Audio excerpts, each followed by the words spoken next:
What about this one? Ah! Remember you had your card in your hand? Yeah. What about this one? Is it 6 keys or is it magic? Woo! What about this one? Is it 6 keys or is it magic? The card you put on the box. What about this one? Is it 6 keys or is it magic? Hey!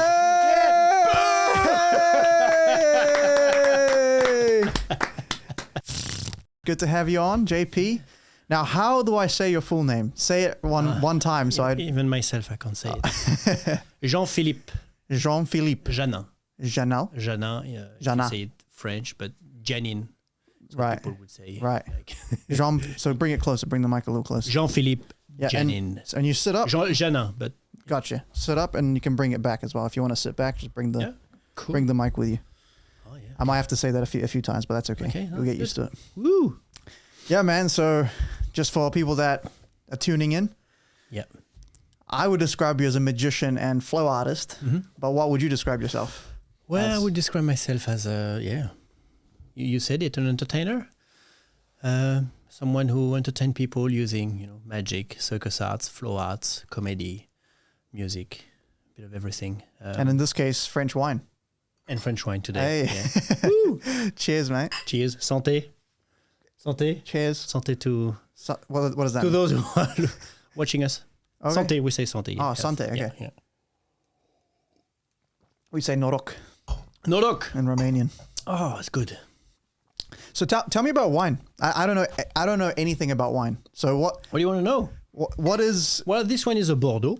okay? So made in the region of Bordeaux, like southwest of France. And it's a very famous one there, of course. Like, and there's a lot of vineyards. A lot of people do the routes of Bordeaux and La Route des Vins in France as well. With all these road trips and you stop vineyards. Right. It's like like you do in New Zealand a little bit. yeah, like the little West Auckland wineries. Yeah, exactly.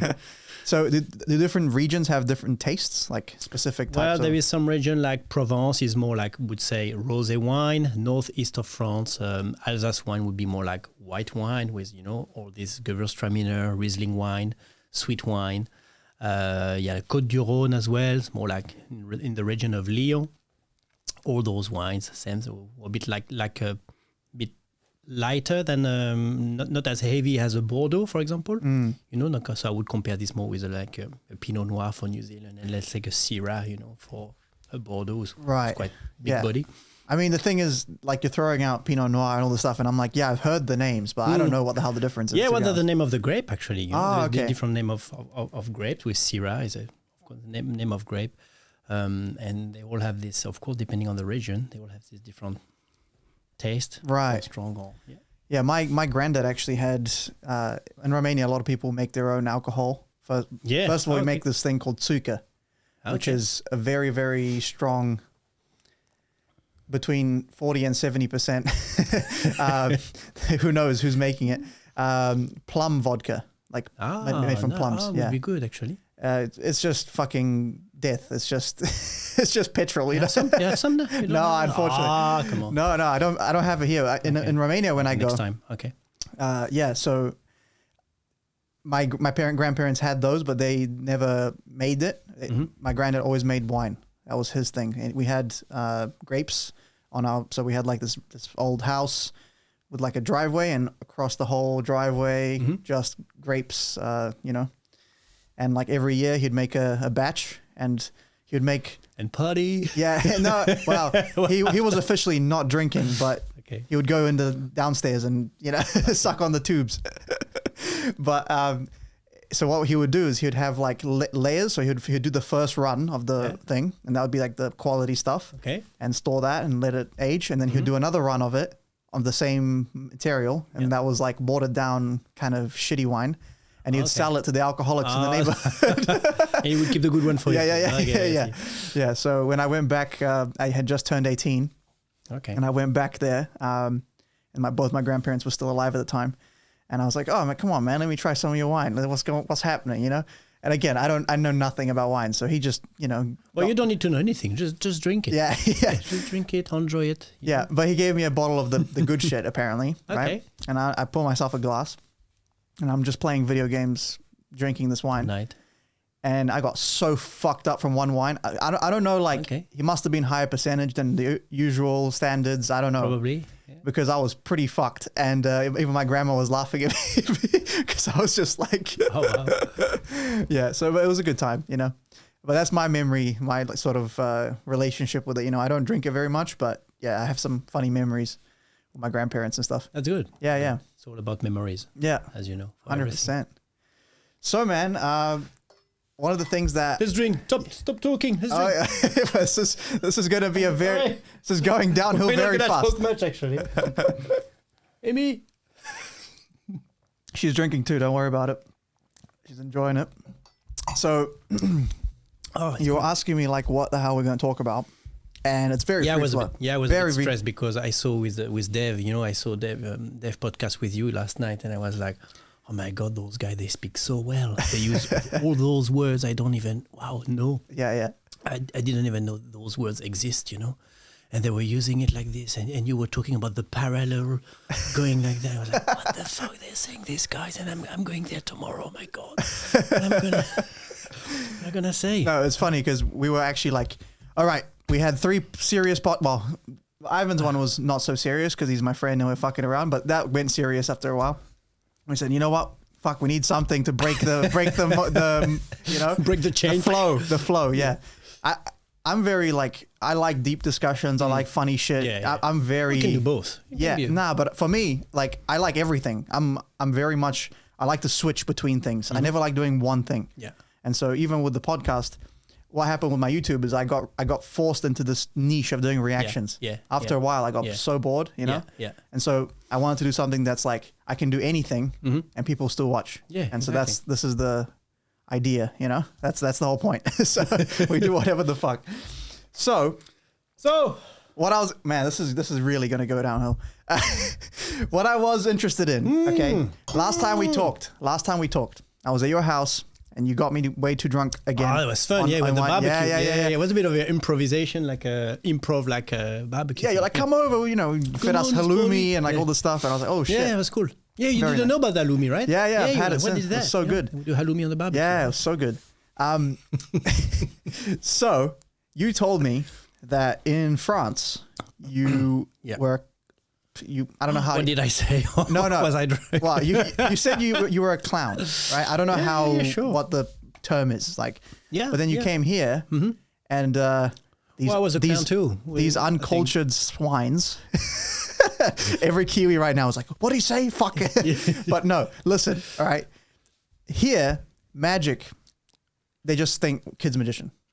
Whenever you say magic, they just kids, right? I don't do kids parties. You do them, but I don't. Yeah. For me, it's like, fuck now. Okay, let me explain what I do, you know? Yeah. You said you had a similar thing with clowning because in France, it's like an art form. It's a very respected... Yes, in France, it's very recognized as you said, as an art. And it's very actually... Because I work at the circus school. I studied there. And then, of course, the first thing we are told is like actually clowning is the hardest thing to master. Wow. In circus art. So even the best juggler in the world, you can be the best flying trapezist in the world, you can be the best whatever in the world from circus. But clowning is the hardest thing because you need to know yourself extremely well, make your weaknesses strengths to make it funny. And it's very hard, as you know, to know yourself. Yeah. You know? But clowning, there is so many techniques, so many things you need to understand and learn. That's very, very hard to make people laugh, first of all, you know that, and to be a good clown. So not all clowns make people laugh, as you know. From the beginning, clowns were sad, you know. Yeah. And because people were laughing at them, they were, by being sad, then they started being funny. Right. You know? So it came like this. So explain to me, if you had to describe the art of clowning, how would you, like, what could you categorize as that? Like, when I think of it, I just think like costume. I think, you know, there's I get an image in my head. It's theater. It's comedy. I would say in one word, it's yourself. You know, that's the art of yourself. Like, how much do you know yourself? How much can you make yourself like, wow, making people laugh by using yourself and being able to laugh at yourself. I guess you know this sentence, you know, you can only laugh. What was it? Sorry. How can you laugh at people? No, what it is? Help me, Edward, help me. I'm trying to think. Hang on. How can you? How Too much wine. Yeah. Too quick, too much. No. So you're trying to say like, if how you can can't you laugh at yourself, who can you laugh at? You know? Right. Gotcha. I got it. Got it. So okay. So because my understanding of the modern day clown, right, is the word clown is something. I don't know exactly. Exactly how to specify, but to me, like in modern day, we have comedians, stand-up comedy. Yes, right. They are clowns. Exactly, but that to me is like the modern interpretation. Exactly. And so, is there still a space for the old school circus? Well, that's the question. Yeah, you need to ask, people here in this country, or but of course, I decided to. It's not that I decided, but when I first started doing, of course, more clowning shows for kids when I first arrived in New Zealand, people liked it, but then I was like, if I wanted to, to go a step further, having more gigs and doing more shows for adults or for families, I was like, well, I need to be a bit more versatile, first of all, and I need to kind of ban this word of clowning, because in New Zealand, unfortunately, this word clown is very like related as clown, Ronald McDonald clown, Yeah. And unfortunately, there is no much like value sometime into just a clown, a fucking clown, look at this clown, And I was like, that's a shame, because some people have very good skills, they're amazing clowns, and sometimes it's like, wow, you need to see the, how powerful it is, the power of clowning is amazing. And all these clowns at the hospital, this makes me think of this as well. Those people who bring laughter to the kids, bring like, wow, a big bubble of oxygen. It's so powerful, actually, clowning. But it hasn't has its own, it's not recognized as powerful as maybe it is maybe in South America, in Europe, or Yeah, interesting. So we're gonna put this photo on screen. Okay, you're not running away from anything. All right. You hang on. You need to drink to face the news. All right. Oh man, what the pictures. You used to be fucking jacked. Muscular, jacked, ripped. I used to be. Holy shit. I'm still a little bit. Can I? No. I mean, I'm sure. Like you still. I think you still do handstands. Arm wrestle. I'm good at. Arm wrestle. Yeah, I don't want to lose on camera. No. Do it after. But you used to be fucked. I saw that photo and I'm like, holy shit. Which one? I'll put it on screen. I think you were. It was on your Instagram, I'm pretty sure. And you flying trapeze. Something. Yeah. And I'm like, man, JP was slinging dick back in the day, man. Holy shit. Yeah. So how did you get into like circus and like physical stuff? So you said you're a flying trapezist. Yes. Jesus Christ. Yeah. That's and scary acrobat shit. And a handstand, and I was not doing all this tumbling thing, I was not like a gymnast, I was more like doing more acro and doing handstand on table stand and doing some. And flying trapeze was something I really like doing. That's scary, man. I first discovered this, of course, at the circus, and I've been hired by the Club Med company. Right. You know that this company that has like a lot of villages all around the world, and you go there just to party and to have fun, and everything is included. There is activities and stuff. And when I was 20, I contacted them because there was like the circus, circus activity there. And they were like actually training flying trapezist at this time. Because I remember Xavier Lemelin, one of the best flying trapezists in France. He trained us actually. So I went there for a big few months training. And I learned how to fly. Woo! Sorry, not too loud. Yeah, perfect. And it was awesome because after a few months I've been hired to be a flying trapezist in Opio, south of France. Okay. Southeast of France. And you would tour or how? Like you would do tours, with the circus? No, I would stay there. Okay. And I would welcome people who would come at the flying trapezist activity, and I would help them to fly. I would teach them, and every week we would do a show, actually. A show on stage, big stage. All this resort had massive stage and stuff. And we would perform for people on holidays. So that was cool. Did you ever get injured?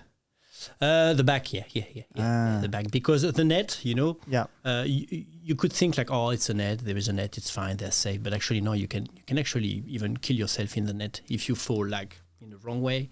There is all these knots, the nets, old school nets. If you fall on a knot. Yeah, you can hurt yourself. So the first thing you learn, of course, when you do flying trapeze is how to fall in the net. So back, so you do all this training. But yeah, I had a very good time. It's a very good feeling, you know, when you take this bar and you go like, and sometimes you just smash your bloody legs on the shins on the pole, on the board, because you don't have the right timing. Sometimes you have to learn the timing to bring your legs back up before you reach the board. The board is here, so you fly, and then if you don't bring your legs back, if you don't bring your legs back as soon, you just hit the board with your legs, and it's like fucking painful. Yeah. So, but as you know, no pain, no gain. So. That's insane. So how long did you do that for? I did this for a couple of years. Yeah, a couple of years, and then I didn't switch, but then I carried on working, at the Club Med as a circus artist. So I was doing shows on stage. I was training people, doing all this like trapeze activities. And then I wanted to carry on. Actually, I wanted to carry on working for Club Med. And what happened is the winter, there are less villages with circus activity. So I decided to learn something else to be able to work as well on the winter. So I learned the bar. I learned the bar. What's the bar? the bar. Bartender. Right, gotcha. I thought it was some circus thing. I was like, wait, which one's that? I thought that was a fucking Olympic event. So I learned the bar, and I learned how to do, of course, the cocktails, everything, how to work at the bar, and then the slowly cocktail juggling. Yeah, that was perfect for me because, of course, the bar for me it's a stage. People who ask for a cocktail or anything, it's a stage. So you do your cocktail the way you want, and bam, you deliver. It's fantastic. And then in the evening, I could perform on stage, still doing my juggling act, because flying trapeze came after juggling. My first really love was juggling. How'd you get into that? Like as a teenager? Or? Yeah, I was 15. And my best friend, Vincent, I hope he will watch this video. And Vincent, he was juggling one day, outside. And I was like, oh, how can you possibly throw 3 balls in the air with only 2 hands? When you think of it, it's like when you're 15, because you dump when you're 15, right? All the 15-year-olds. Yeah. Like, motherfucker. And I was like, I want to learn this shit, I want to know how to juggle. And then slowly I learned, he taught me. And then my mom, she put me on some, school holiday with circus and stuff. And then slowly I was juggling like crazy every day. I was juggling. That was my therapy, Obsession and therapy. That was awesome. I loved it until I became a bit better than my friend. And then I carried on working on different patterns and things. And then I joined the circus school in France. Yeah. So from the juggling is what you... Yeah, from the juggling. You. Yeah. And then I assume the magic was related to the performances. The magic came after. But because you had already an interest in the performance space. Yeah.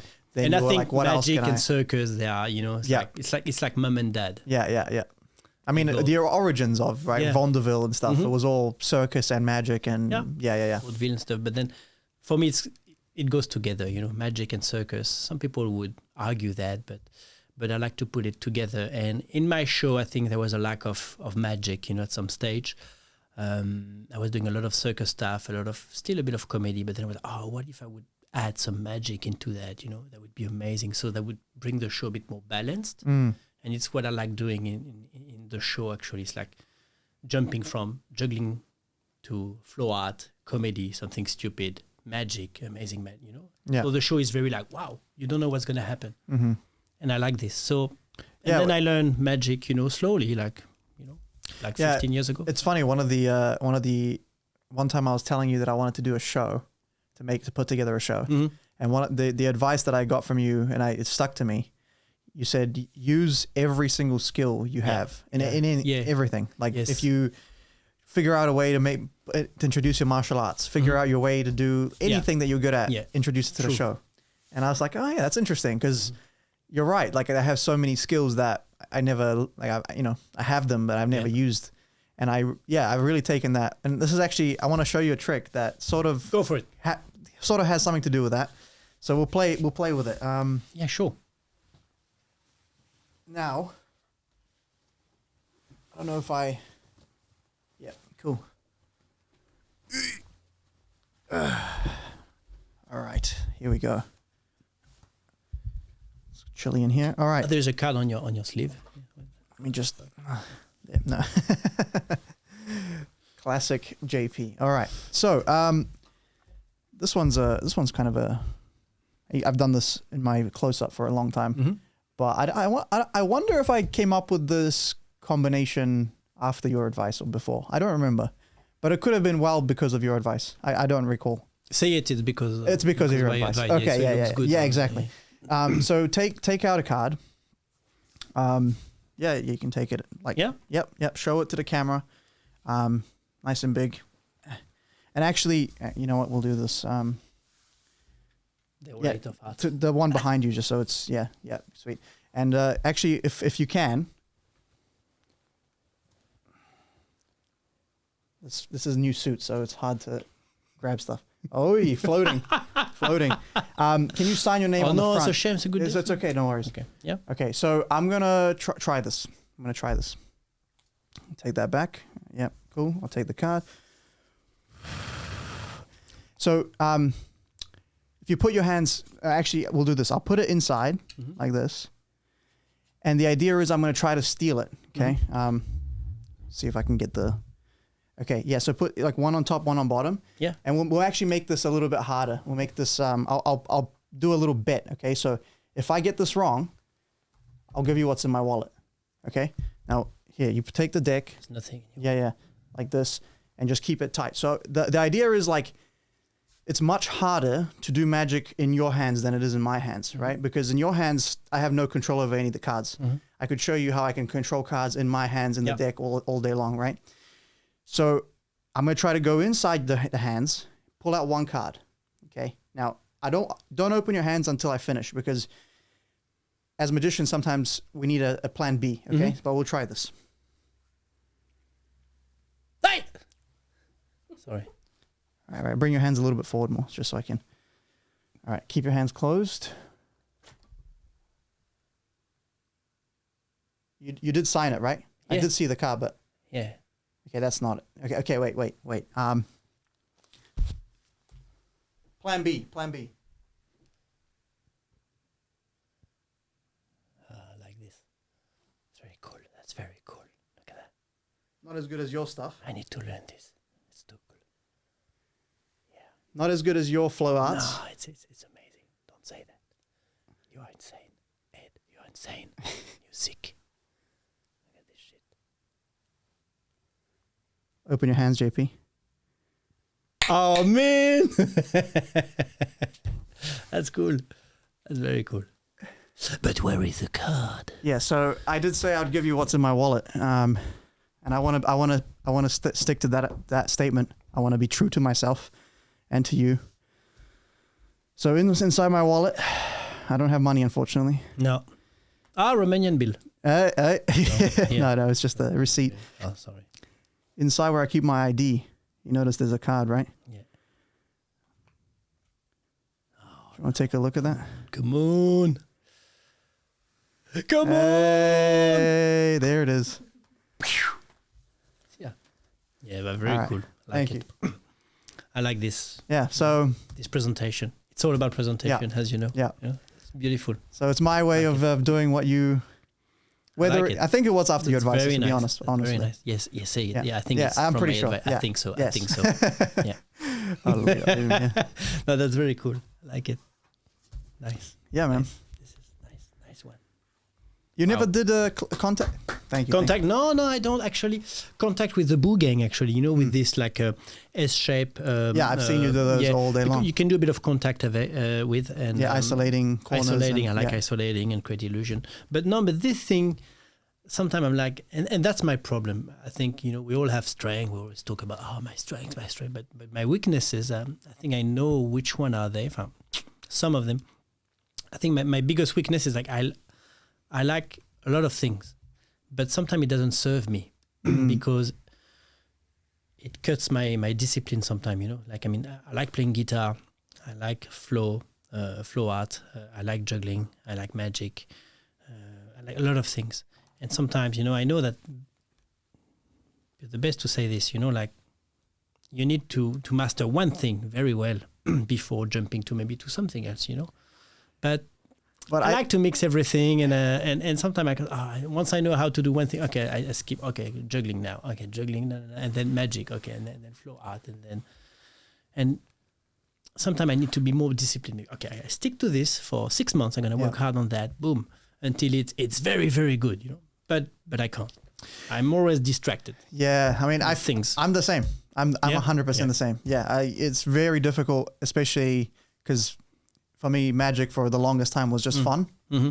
And when it's fun, I don't, you know, the only place where I can say I'm very structured and very disciplined, and I don't know why. I don't know why it translates to that, but not to something else. Martial arts. Yeah. I will spend 6 months on one move. Oh, yeah. Like on one sequence, on one position, and just get better and better and better because, well, to be honest, I'll tell you why. Because it works. You know what I mean? That's it. Yeah. And so when I can see, oh, this guy used to beat me, but I spent 6 months on this move and now I fucked him up in a nice way because we're all training partners. We all love each other, all the stuff. It's like, oh shit, you know, you get that. Yeah, you get this reward. But in magic, you could do 3 million things and be successful. Yeah, and you're not rewarded. I mean, yeah.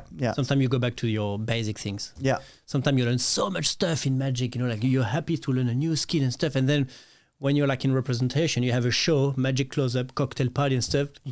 You do your invisible deck. You do like, you know, swap like something basics. But you know, but sometimes because it works. Because it's sometimes like, the basics are the best, you know. Yeah. And then you add your presentation, the fun, the comedy, and it's what make it like beautiful. 100%. Yeah, man. What have you been working on recently? I've got something. I don't know if I have to say it. I don't like to reveal too much. Yeah, but like, no, I play guitar since the age of 16 years old. I played a lot for 5 years. Then I stopped playing guitar when I arrived in New Zealand. Actually, in 2009, I kind of stopped playing guitar because I was doing other things. And then during lockdown, that's a kind of a beautiful story. During lockdown, of course, I was like, you know, so ashamed to, you know, I could play guitar kind of properly before, and then I stopped, and now I have to retrain and kind of restart, not from scratch, but. And then I saw this beautiful guitar one day online. As you see, you always get hooked with stuff, you know. It's a guitar that you don't need to plug it in actually to get some reverb and to get some sound. It's like actually you got a system inside. When you play it, you've got the feeling it's plugged in, but it's not. And it calls a transacoustic guitar from Yamaha. And I saw it, I was like, okay, because I know how I work. I mean, if I buy it, I would work hard on it because I bought it. So now I have to work on it. The set. Yeah. I bought this, so now I'm gonna practice. We put too much money into this not to do it. And then for the past year I've been working hard on my guitar actually, and I've been doing a few posts here and there on Instagram just for fun. I saw that stuff. Yeah, some silly ones, and I think I've got a great idea. Oh, using my guitar with magic, with a card revelation, something crazy like playing guitar. I mean, asking someone to name a card, of course, I don't get it. I don't have it. And then I play guitar instead. And sorry, let's play a song instead. And then at the end of the song, there is a card from the beginning who's on the guitar actually at the end of the neck. I take the card, the card of the spectator. Nice. And I'm working on this, That's cool, man. It's like Yeah. It's a revelation, but maybe for a show on stage where I've got time to set up properly, because the setup thing, you know how sometimes it's painful. You know, you are invited for a show, and then depending on the time you have to set up the place, the conditions, you know, if you got people around or not, sometimes you have to be flexible with your setup and say, okay, I'm not going to do this act, I'm going to do this act, because it's less demanding in terms of setup, and then would work better with the environment as well. Yeah, sometimes you walk to do that. Yeah. Sometimes you walk into a room and you go, you look around and you go, wow. Okay, my opener's not going to work. Fuck that. And then, and your ability, your strength is this one actually as a magician. Yeah. It's not being able to do like an amazing act. It's being able to first read the crowd, of course, but also to be able to switch and to swap acts. Yeah. Sometimes, even when I do a kids show, it's never the same show. I do, because sometimes I feel like, oh, this is gonna work with those kids or with this or this. There's no parents, only kids. I'm gonna. Yeah. But if there is a mix of adults and kids, I'm gonna play a bit of a adult showcase here and there. And I like to have all my acts ready anyway. Yeah. And then during the show, I can just like in and out. Yeah. Switch them in and out. It's interesting because until now I've only ever done walk around, corporate, nightclub, weddings. That's pretty much. I saw you at the nightclub. No. Get him in trouble. Sorry. Cheers, Amy. Yeah. What were you doing at the nightclub? No, we were working. I was performing. Oh, yeah. Of course. Yeah. I was performing. They double booked magicians for that gig. I know. No. Long relationship now. That my wife, she's super nice to me. She let me know. She's like, bring the money. That's it. No, but so because of that, it's all improv. It's all jazz magic. It's all drunk guy comes through. You got to fucking make sure that he doesn't disrupt the trick. Yeah, you got to like hecklers. Just constantly keeping track of changing environments. And then recently, and I didn't really do stage shows before that, so I didn't have this idea of like going to a gig and being like, oh, I need to change my set, or I need to, how you're saying. But recently we've been working for this show, The Something Magic. I don't know if you heard about it. Basically, yeah. So it's like an open mic. Yeah. And since we're doing everything, we're setting up, we're selling the tickets, we're doing everything. We know the venue. We have the venue in mind when we think of the magic. Yeah. We can go there beforehand, set anything up that we need to set up. The people come in, we know exactly where they're going to be. We know exactly how many chairs we got on stage. We know, like, it's so, we have so much control over everything. Yeah. So it's like, now we have, for the first time ever, I have like complete creative control. Like I can go any direction I want. There's no, oh, I don't know how it's going to be when I get there. Oh, I don't know, and it's very different. It's very fascinating because it's like, you can just do anything. I could put fucking an elaborate thread rig through the whole room and just float a card from the front to the back if I wanted to. I can't be bothered, but like, you know what I mean?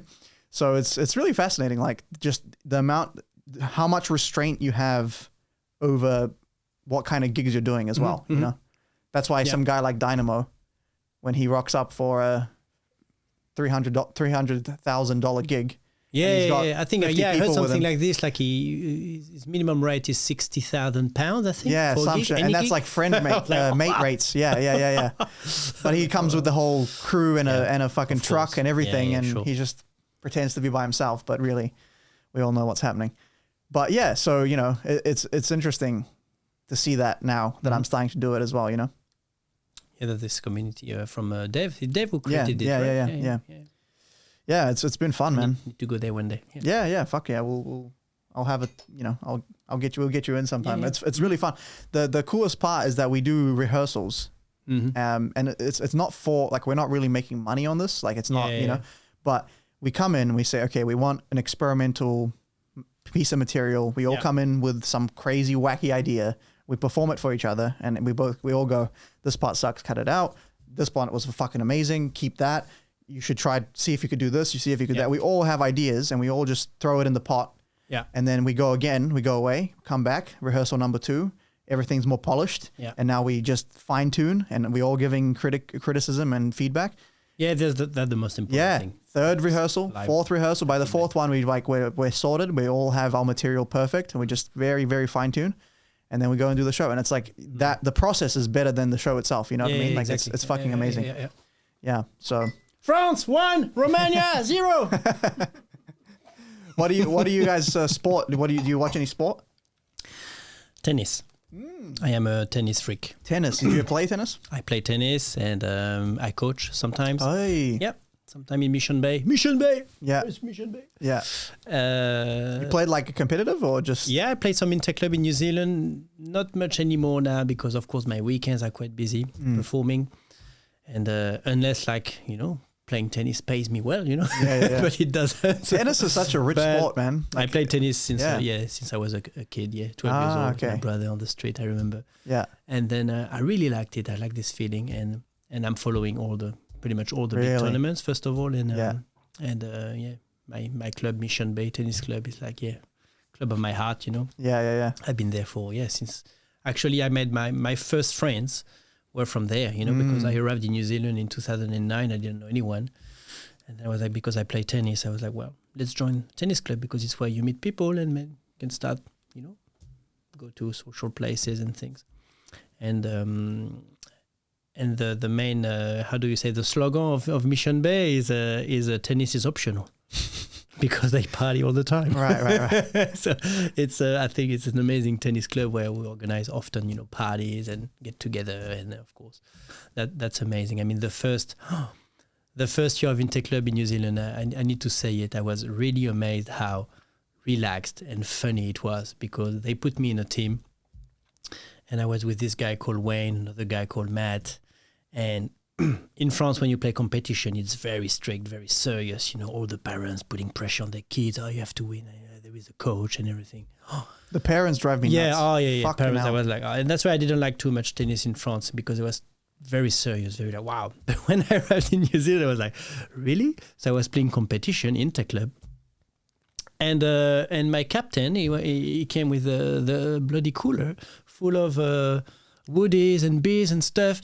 And we were playing like official, you know, games, like competition with the beers. When we ins beers and stuff, another guy was smoking and stuff. It's like, oh man, that was hilarious. Yeah. Then now I don't think they would do it much now in New Zealand, in Mission Bay, but that was so funny. The first years I was like, wow, this is my club. Yeah. But it's funny because this cultures, you know, like, where athletes, even the highest level athletes, are just crazy party animals. Like in Thailand, for example, you know how they have Muay Thai, which is the Thai kickboxing essentially with elbows and knees. And those guys, they fight every weekend. Like they have a organized fight. Like it's very easy to find fights, and they have many fights. So even during training, they have a very specific style of sparring where they're not hitting each other full force because they have a fight the next weekend, every weekend, you know, so they kind of play. But those guys will smoke all week, drink alcohol all week, go fight on the Saturday, Sunday, go back to smoking, go back to drinking, go to training, do the thing. And they're fucking world-class athletes. It's insane. Exactly. It's insane. I don't understand. Like, it seems to me like the body, I mean, obviously it probably catches up with you at some age, but the body just adapts to whatever stimulus you give it, you know? Yeah. Because these guys are legit, like, no one can beat these motherfuckers, you know what I mean? And they're just partying. There's this one clip of an MMA, because that's what I follow, MMA. George St. Pierre, I'm sure you know. George St. Pierre. Yeah, he's a French-Canadian, one of greatest of all time fighters. Okay. And he was on this reality TV show where he was coaching some fighters. Okay. And he brings in another French guy, some French-Canadian guy, that lived in Thailand for a long time, Muay Thai guy. And he goes, guys, please respect him. Don't fuck with him. You know, be serious, because he you know, if he thinks you respect him, he's going to be nice, but otherwise he's going to fuck you up. And these guys, all fighters, you know, and they go, okay. And this guy comes in wasted, just drunk as fuck, comes in and just starts smashing all the fighters, like just drunk. And you know, it's the funniest clip of all time. It's hilarious to see it. Yeah, I'll send it to you eventually. I keep saying we're going to have a screen at some point where we can react to stuff. Yeah, and you can comment. Later. That will happen. I will have you back on when that's the case. But yeah, man. So it's cultural as well, I think, you know, like some cultures just, and then other cultures, you know, like Russia and Cuba, they just create mutants in the lab and throw them to the Olympics. Exactly. Chinese as well, you know, maybe China as well. 100%. Like all these like new athletes, you know, coming from nowhere, and they are 16 years old. Sometimes you see some girls, you know, in the tennis like world. It's funny, you never heard from them, and then 17 years old Chinese girl, and then she smashed. Wow, all the big athletes like on the first round, second round.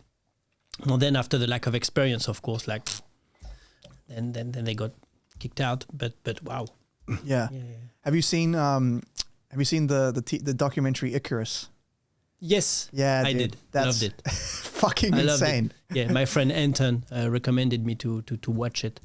He's my best mate from the tennis, and I watched it on Netflix. Yeah, amazing. It is one like Grigori. Yeah. I love that guy. Grigori, if you see us. He's somewhere in hiding. Crazy. This guy, that was amazing. You know. Yeah. So I've always said to everyone that I tell this through, like it's my favorite documentary. Yeah. Because first of all, people need to watch it. People need to watch it. But basically, it just details the Russian doping scheme. Yeah. Where the KGB. Now now called FSB, not the same. Yeah. They're not the same. They're not the same thing. No. They've changed the name. Come on, man. Come on. You know, they bought the building. They had the building next to the testing facility, and they drilled a hole in the wall. Yeah, and they would pass piss samples. Exactly. When I saw that, I was like, wow. But I watched it like at the very first, when it released. But I need to rewatch it sometime. The thing is, every country, more or less, will cheat. Of course, but they cheat within Windows. Yeah. Like they, because you have to cycle that stuff out of your system for some months and then go compete. Yeah. So by the time you compete, it's out of your system, but you got some benefit. Where the Russians said, fuck that. We're going to get benefit on the day. We're going to be doping on the day. On the day. Yeah. No, that's insane. Yeah. And that Gregory guy is my spirit animal. Is he's the classic Russian guy that's like clearly evil, but you love him. You can't not love him. You know? It's like Nick Kyrgios, tennis player. Like everybody hates him, but everybody loves him. Yeah, I don't know if you know, but he's he's like this Australian guy, a tennis player. He's mad actually on the court. He's always blaming.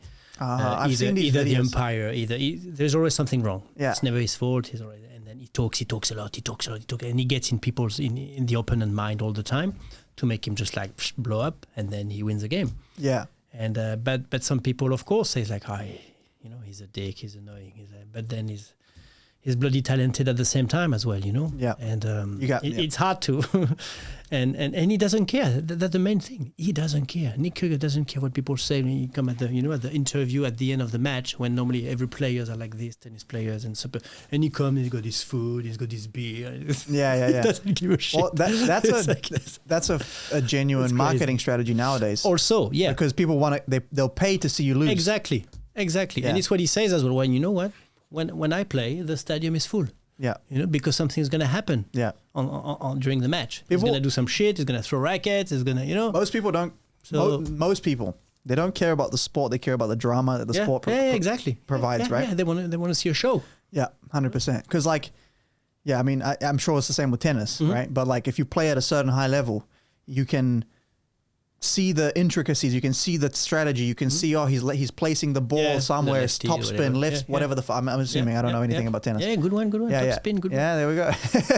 Whereas someone casual, they don't know, they can't see that because they've never played properly. Yeah. So they just see the drama. That's all they can see. Yeah. Same with martial arts. Like you watch one of these MMA fights, cage fights, and you hear they go to the ground and you hear boo, boo. Yeah. I'm like, there's a sport called kickboxing, right? Yeah.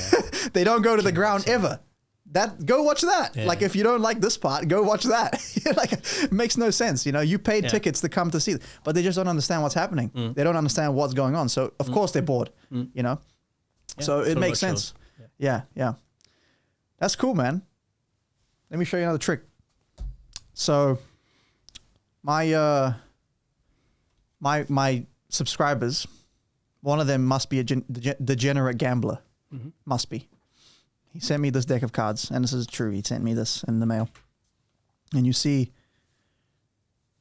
there's cards from every casino in Vegas. There's Circus Hotel, Palms, Hard Rock, Fiesta. I've never been to Vegas, but Bally's Las Vegas, Caesar's Palace, Sunset Station, right? They're all, every single one. MGM and Grant, I've heard of that one.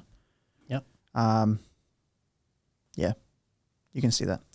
So he must have gambled at every single place. And you know how you can buy used cards at every, he must have bought from every single one and made a whole deck of cards.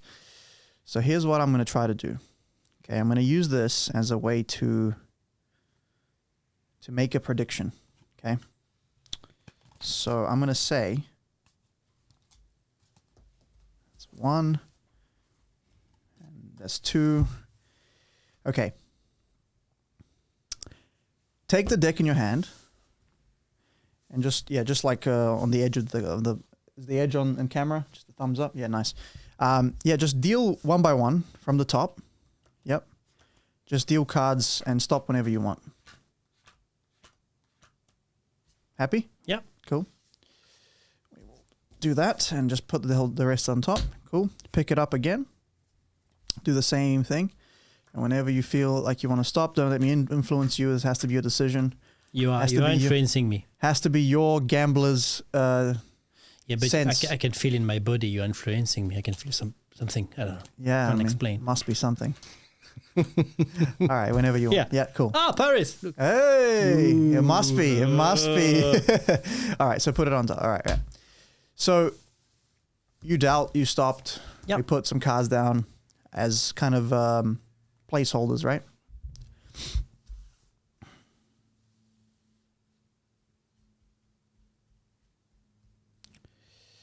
All right, so take a look at this, right? So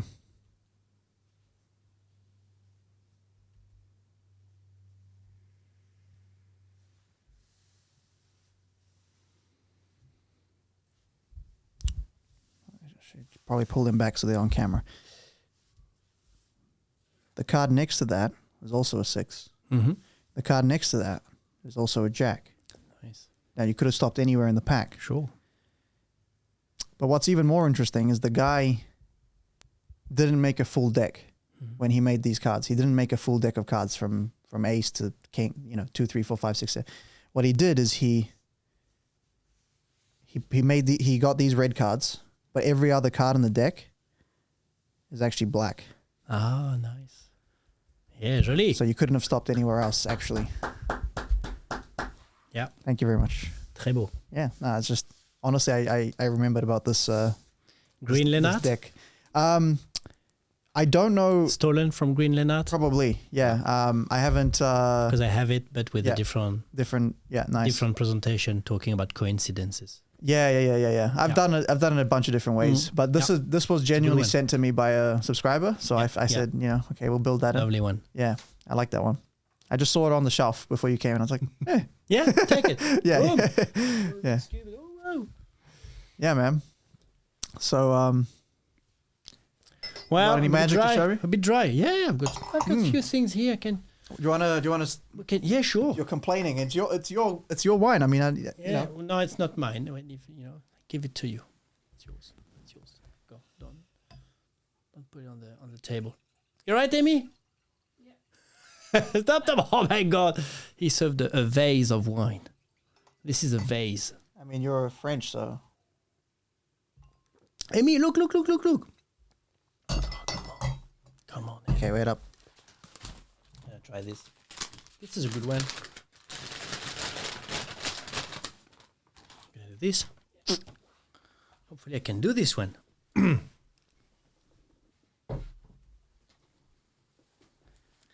This one is good because I do magic, but I don't do magic on table. Mm-hmm. To be honest, I'm not like a close-up magician using table. My close-up magic is always standing. Mm-hmm. So I do all tricks like I need to be.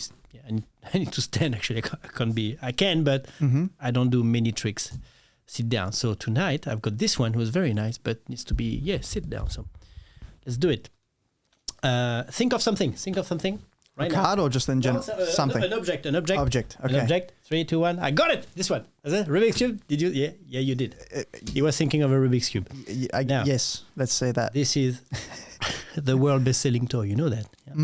There is. I'm not gonna go through the whole story. With Erno Rubiks. I guess 350 million of cubes. He was Hungarian, no? Yeah, Hungarian. And the funny thing, you know what? The first month he created the Rubik's cube in 1974. He didn't know how to solve it because he wasn't aware of the algorithms. Gotcha. Yeah. So it took him 1 month to solve it. And this actually is, the world best-selling toy or puzzle, It's very hard to solve, that, unless you remove the stickers. Have you ever removed the stickers of Rubik's Cube when you were a kid? No, I have taken it apart, but not removed the stickers. Okay, Ed. So I've got something here. So we can solve the cube. You can go all this magician doing like solving and crazy solve and but I've got something a bit different. Now, how much space on the table do you need? We can swap seats if you want. No, I'm good here. Because the camera only cuts to about here. Is that correct? Yeah. Shall I swap? Yeah, let's swap. Let's swap. We'll swap drinks too. Booyah! Booyah! Let's swap. Good here. All right, and bring that. Oh, you got very warm ears. It's all the wine, man. It's all the wine. What can I say? Okay. I'm the spectator Here now. you go. Oh. So, bag. Have a look at the bag. I will say this is so comfortable. Beautiful bag. All right. Beautiful bag. Yes, it's a Now, bag. As I said before, you can solve a cube, you can match a cube. There is a lot of effects you can do now today, but I'm not going to do that. Instead, I'm going to take you to Brazil. Hey. Yeah, to Brazil for a competition. So I take those cards. All the Brazilians just... Yeah. And actually in Brazil, you see, Championship Sao Paulo, Brazil. Mm-hmm. And there is a competition there every 2 years. They organize like actually, this with Rubiks Cube competitors. And you don't need to solve the cube. You need to match the cube. Oh, So the idea is actually to choose any card. You can check, they're all different like combination, different like that's cool. stack. Yeah. And you choose one. Okay. One. Just at random? Yeah, choose one. You could choose, like doing whatever card you like. Now just choose one. Okay. Take one. And you can look at it. I will do it. You want me to look at it? Yeah, look at it. Okay. Okay, so now the idea is, you have to make sure you show this card to everybody. Okay, so the people look at the card, everything. People are happy.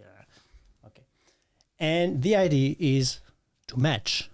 Now I'm gonna have like, let's say 10 seconds. It's good to match my cube with this pattern. I have to make it with this. So whenever you want, you turn the cards, and I'll try to make it. Okay. So yeah. Okay. Woo! Go. Okay. 10 seconds, Amy. All right, go. Oh man, I don't like this one.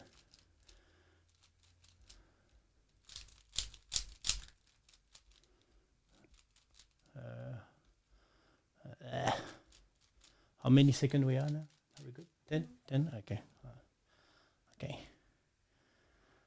Put your card on the table. And normally you should be able to Holy see. shit. Yeah. I see it.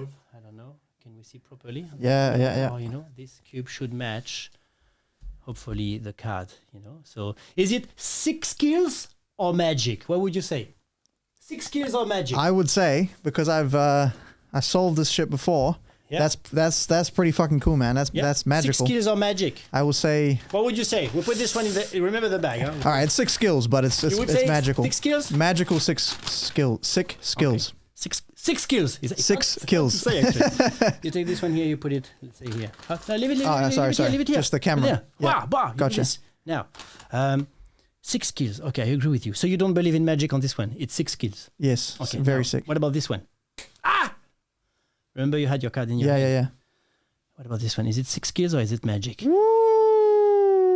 what about this one? Is it 6 skills or is it magic? The card you put on the box. What about this one? Is it 6 skills or is it magic?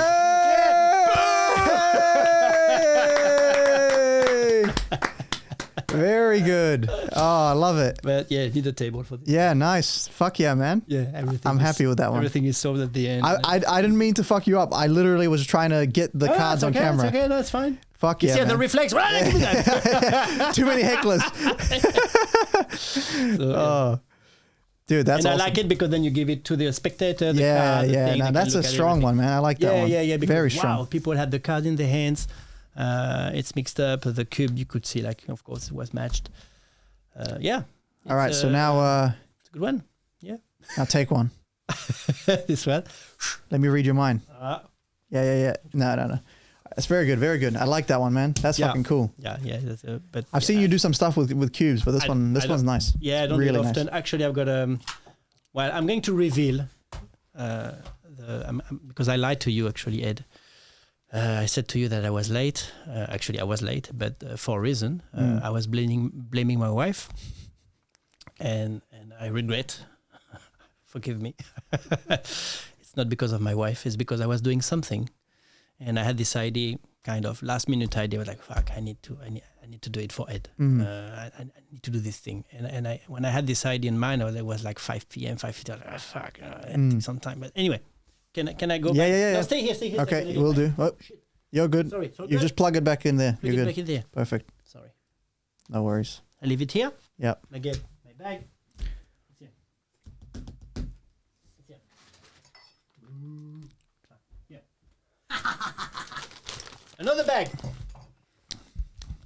And this is my JP wine, killing trees. This is my wine, by the way. One bag at a time. So now, Ed. What's in there? Touch it. Yeah. Yeah, a big die. A big die.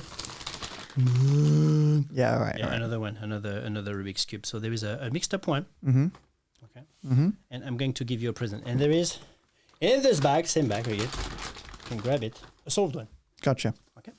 Which one do you like? The solved one, the mixed up one? I would like the sold one.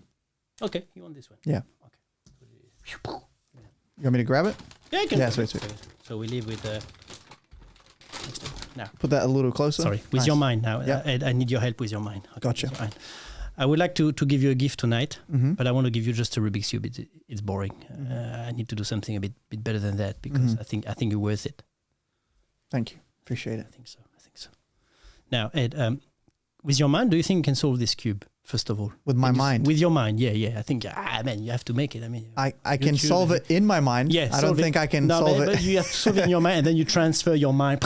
Okay. Ready? Yeah. Solve it in your mind. So solve it, and hopefully shoot something. But solve it. Done. Oh, Oi! oh yeah, you did. You solved it. Awesome. Now, Ed, I could give you this cube solved, but it's a bit boring. Now, can I ask you to grab the pen? Yes. Can you open it? Can I ask you to write your name on the cube? Same with your mind. Right? Yeah. E D. Just write E D. Okay. D. Yeah. From up to down. Yeah. Yeah. E down. Okay. Okay. Okay. Oi. You did. All right. Okay, Ed. Now I could give you the cube like this, solved with your signature, but I think I would like to do something a bit more impossible for you because you are impossible. I'm going to. Yeah, it's okay. You did it well. I think you did it well. I'm going to give you the cube and the jar, and this one is for you, and this is a present for you. Okay, you know what? Fuck you on that one, dude. Fuck you on that one, dude. Okay, that one fucked me up. I'm not gonna lie. What the fuck, JP? WTF? You can't come in my house and mentally desecrate me Destroy in this your way. mind. So you keep it as a souvenir. Open it. And you got a little, you see it with love. Oh, that's cute. With love from JP. Oh, thanks, man. So you keep it as a display. You can put it in the toilets or wherever. Thank you so much. Thank you so much. You know what? Thank you. And it took me bloody time to make it because I'm not making them often. And and tonight I was like, damn. I really appreciate. You know what? I literally in my. I want to say I think the one with Alan Warman, the last episode. Yeah. I was saying that I need to buy an impossible bottle for the shelf. Here we go. So you didn't even see it. Rewind it. Not only that, he read my mind as well as did this shit. Fuck me, dude. That was fucking impressive, man. Voilà. I like that one. If you're watching right now and you watching right now? You need to book this motherfucker. I've got another one. Book this motherfucker. I got some cards. Hang on. I got some cards. Can I use your cards or no? Yeah. No, this they one, no. disappeared. Remember? yeah. This one is cool. They disappeared. Here you go. Gonna work. Yeah, that's cool. Yeah, this is like okay. Yeah, they're just missing this card. Yeah, but it's okay. It's okay. Or I can just like do like this. Just do like this, and then I'm gonna do the classic, something classic for you. This is quite funny. This is more a gag. Okay. It's not like wow, amazing magic. Okay, so I'm gonna do this, and then you say stop wherever. Of course. Stop. Okay. Gotcha. You get it, and then you just place it wherever you like. Can I show? Okay, place it wherever you like. Okay. Okay, boom, and then it's like Queen of Hearts. Bam! No. No. Oh, merde. Merde means, by the way, merde means it's a shame in French. I think it's a little bit more. No, not Jack of Club.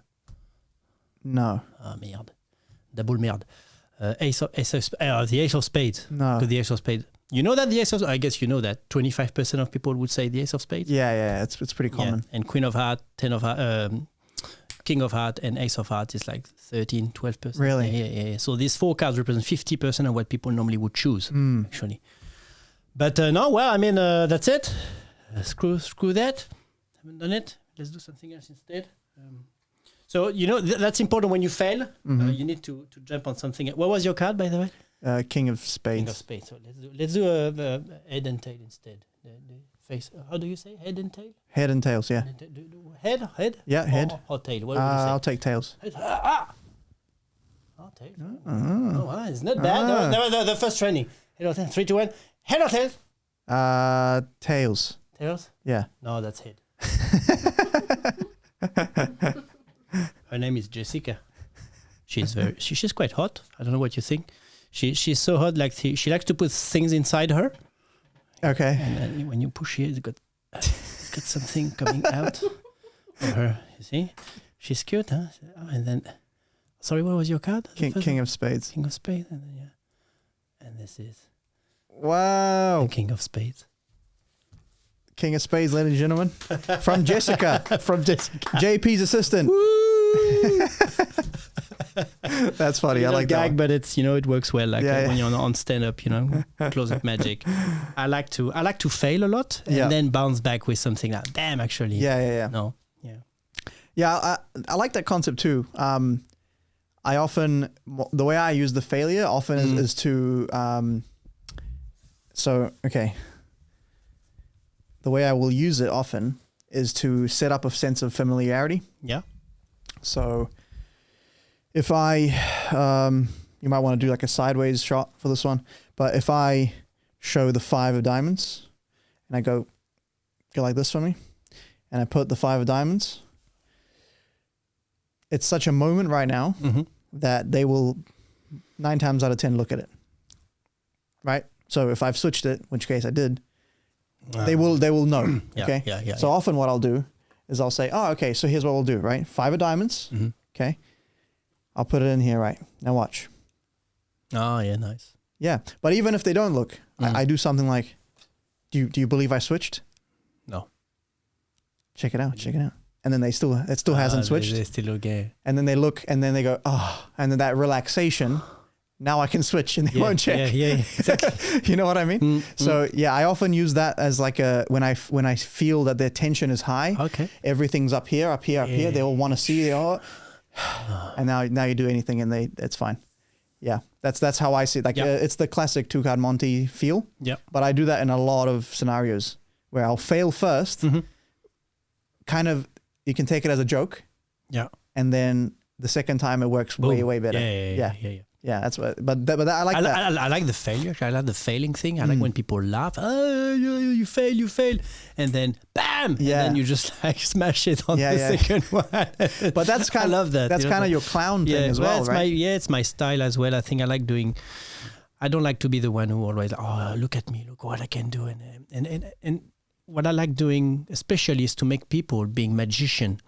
And I've got few acts in my show where actually I don't do any magic. You are going to do the magic. Yeah. And I put the presentation, everything. And at the end, I have some stuff on and that. at the end, they do the thing. They're like, what? And same Rubiks Cube, you know, an act called The Solution, very well known from the Rubiks Cube, like a magician. It's amazing. It's almost nothing, I would say, but it's all in the presentation. So you give a Rubiks Cube mixed up to a kid, for example, or to an adult. The adult's got the mixed up cube in the back, and then he can just turn, combination, do whatever he wants, you know, in a certain way with your presentation and everything. And at the end, you just ask few questions, and at the end, say, well, whenever you feel it, you need to feel it, you stop and be ready for the standing ovation because your cube will be solved. And then, no fucking way, you know, and then they do this and paf, and then it's solved. It's a huge reaction. No gimmick, nothing, just a Rubik's Cube. Yeah. A very strict presentation. Like, you know, you need to be very like, it's yeah. You need to be very like focused on the person you have. You know, like the audience management and everything. You know. Yeah, that's cool, man. It's a good one. Yeah. I do a similar. I mean, not with the cube stuff. To me, is very very cool because it's so visual. Mm-hmm. It's so like it's something that we've all played with. Exactly. Everybody has one. And not just that, but like with cards, people know you can cheat. You know, like everyone knows the movies about the hustler and the exactly. You know, but with these, it's like how the fuck I'm still okay. I'm just annoyed at that fucking trick, to be honest, because I still don't know what the fuck you did. Yeah, I can do this one. You can solve the cube like in half a second. You know one. Yes. Yeah. That's a cool one, man. There is many things you can do with kids. It's always amazing. Like you would be surprised, you know, when you walk around like for an event and there are a few kids, there is always a kid who know how to solve the cube. And then for me it's gold because then we play with it, we compete, and then we play, and then I show him few solve, you know, like behind my back and stuff. Yeah.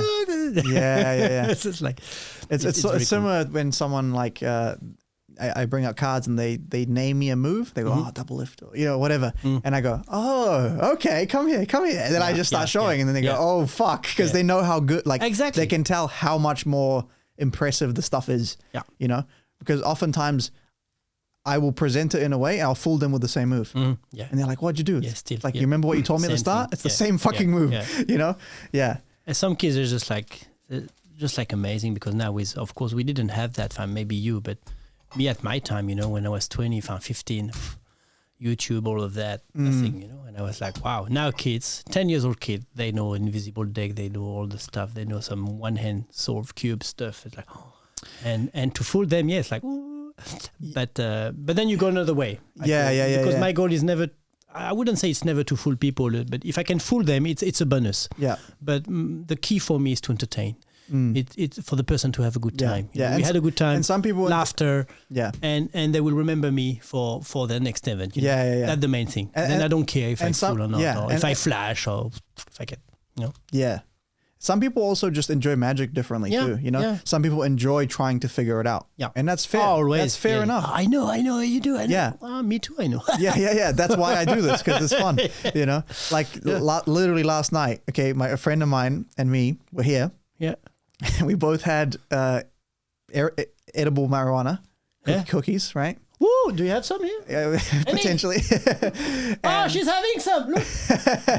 And we got fucking baked. Yeah, video will be completely fucked, man. We got fucking baked. Oh, really? And I was showing him magic, and he was sitting there. And for maybe an hour and a half, I just showed him a trick and just sat there. And he was like, "Oh, really? How the fuck?" Okay. And he would just. And sometimes he would figure it out. 25 minutes later, he deconstructed it, thought backwards, and he said, this. I said, you're right. What about this one? And then he'd be like, fuck. And he'd sit there and just go through this, you know? And like, for him, that was the fun part of magic. And some of them he didn't figure out, and that's still cool. And some of the ones that he figured out, congratulations, you figured it out. That's the whole point. Yeah. That's the game, you know? Yeah, and like... It doesn't matter. It's good. It's just because I didn't fool him doesn't mean he doesn't see... the skill or how, you know, and sometimes the skill of, like how you were saying, you can redirect and you can make them do something. Like this is one that I like, and I'll do it in this angle. It should be fine. We'll just move these out of the way a little bit. Move Jessica. Well, I'll use Jessica. Move Jessica. No. All right, we'll do. Jessica will help us. Yeah, no, she's here. She's here. Yeah. But like, very good. She's calling you. Okay, so you tell me.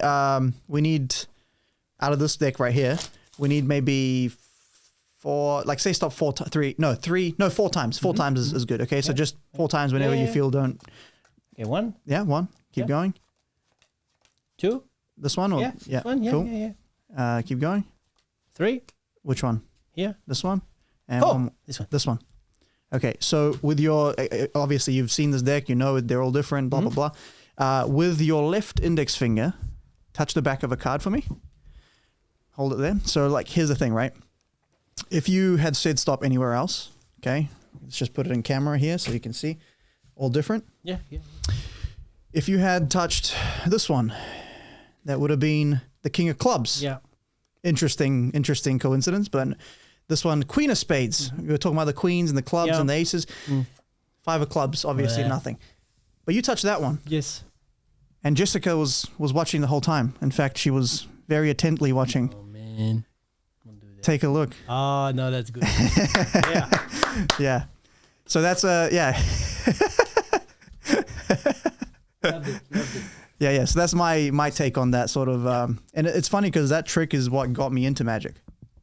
A friend of mine in high school, in year 9 English class, we were sitting there. Okay. And we were fucking around. We used to sit at the front. You know how usually the naughty kids sit at the back and they we sat Stab them. we sat at the front. Yeah. So even at the front we were fucking around. Like we weren't doing the work, we weren't doing anything. And we sit at the front and he goes, "Hey man, look." And he puts 4 cards down, right? So it was a worse version because it wasn't I didn't say stop anywhere, blah blah. But then I touched one. And he had a piece of paper, and I flipped the piece of paper, and it matched.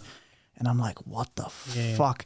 And so that's the moment where I was like, "Tell me." The whole, I think for 4 hours, I just and you never tell anyone, right? Yeah, but I smashed his head with my tell me. I've got an idea, but will you tell me or no? Oh yeah, of course. Now you know this, man, for sure. No, I'm not sure. No, honestly, yeah. Okay. I like it. Yeah, I'll like it so much. You can use it if you No, very good. Go over it. Very good. Thank you. Lovely. But yeah, so and then ever since then, I just tried to find better ways to present it, better ways to develop it, better ways to make it.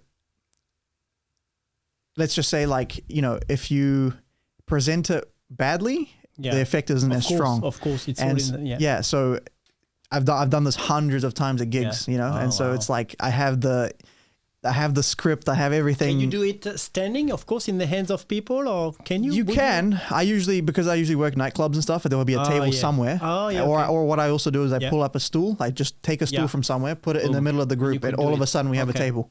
Okay. That's usually what I do. Very powerful. I liked it. Yeah. Because like usually I'll end on this because I do a bunch of sleight of hand stuff, and it's all I'm finding, I'm doing, I'm fine, and then it's like, you've been watching me for 10 minutes. Let's see what you can do. And then I just do this. And then, that's kind of what That's cool. Yeah. And sometimes it's the same card that they've picked, or the card they thought of, or, we can play it a bunch of different ways. Yeah. But yeah, so that's the way. It's fantastic. Love it. Yeah, man. King of Spades. Got my jacket, by the way, behind you. Yeah. You want to wear it? Oh, we can switch seats again. Unless you have more table stuff. I can. This is just like a.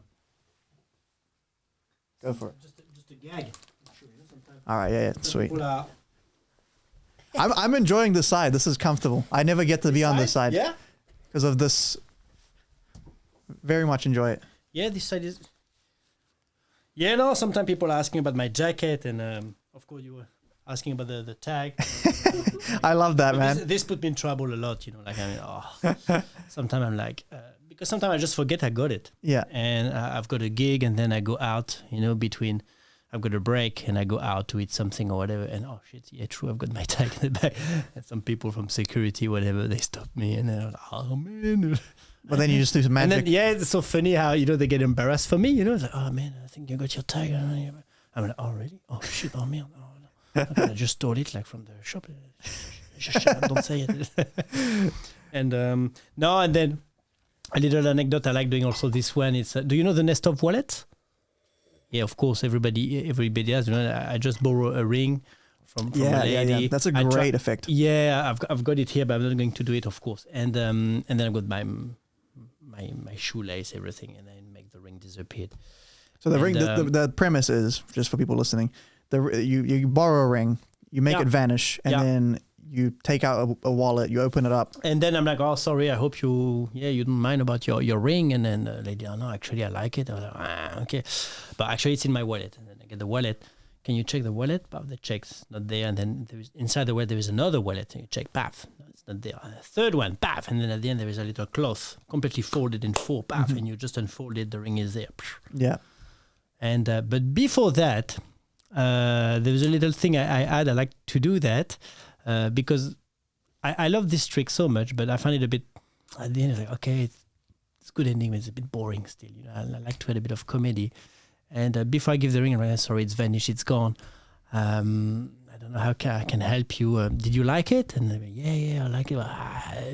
But what about an upgrade? Would you like an upgrade? And sometimes, most of the time, they would say yes. Oh, yeah, maybe. Yeah, okay, cool. And then I would pull this out from my jacket, and then I would do this. We can even go like a further upgrade. And then of course it got a laugh and everything. And then some girl, they can even fit it in their wrist. So I like this. It's a bloody annoying gimmick, to have in your pocket. Bloody shit. And then I give back the rings. Jesus Christ, bro. It's heavy as fuck. And then I give back the rings, of course, Yeah. Yeah, so it's a good gag to do. That is annoying. Because I used to... I don't mind to share it. That's hilarious, man. It's pretty cool. For the nest of wallet, I think it's pretty cool. Yeah. That's funny. Because even if you just do, like, you walk around, like this afternoon, that was funny. I had a family show, and there was a lot of posh people, and there was like, I don't know if you know Gilda Kilpatrick. She's like this lady who lives in Oraki in the cake house, and of course she's very wealthy and everything. And then she was there, and then I walk around, at the end of the show, and she's got all this big ring with diamond and stuff, and I walk around. Oh well, is this your ring? Average, huh? What do you know? The ring cost maybe $3 million. Pretty average your ring. They were like, oh, and I was like, do you want an upgrade? And she played the game. I was surprised, She was like, yeah, why not? Yeah. And I was like, here we go. I pulled the marry me and all this stuff, and she had a huge laugh and stuff, and it's like everybody around, Yeah. So sometimes you just, and I could have done a crazy magic trick, with whatever, using my invisible deck or my phantom deck as well. I use a lot actually, the phantom deck. Yeah. But I was like, no, for these people, I don't know, just the gag of the big rings, and it worked perfectly well. Yeah. So. Yeah, and then you don't know. Yeah, I mean, it suits your style so much, because you're just so rapid fire. You're like pop. Like, like energy. Always energy.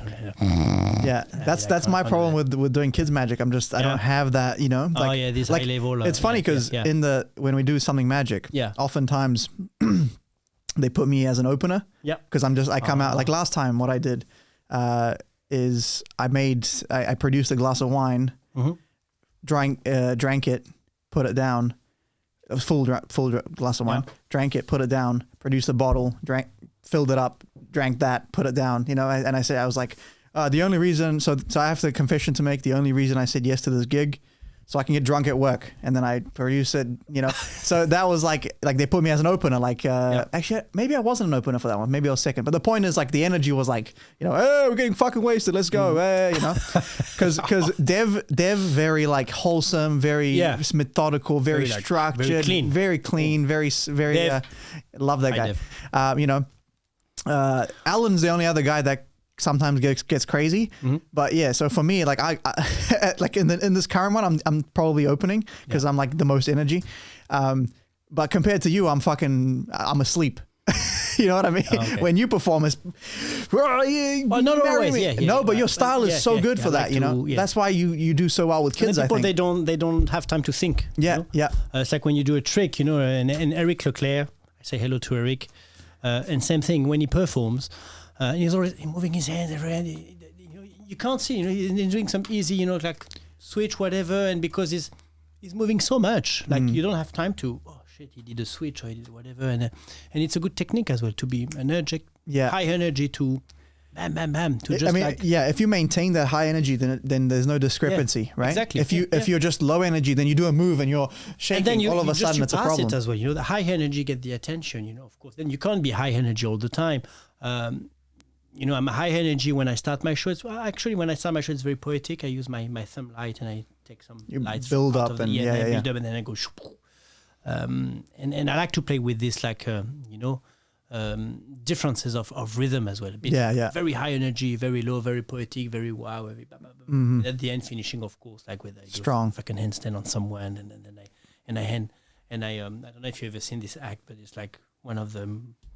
I don't know. I've done this hack like thousands times. Okay. When I do a handstand on someone, and then at the end I land on the person completely between his legs and like this, and then I'm like I was like on the shoulders. Do you handstand on the shoulders? Yeah. I do a handstand with someone like baff, and then I put the song "I Believe I Can Fly," and And it works even for birthday party for kids. It's hilarious. And I even done this act for many corporate events, and always like a huge hit all the time, because people don't expect to see like the bloody boss, holding me like this, doing a handstand. And then I land on him like between his legs.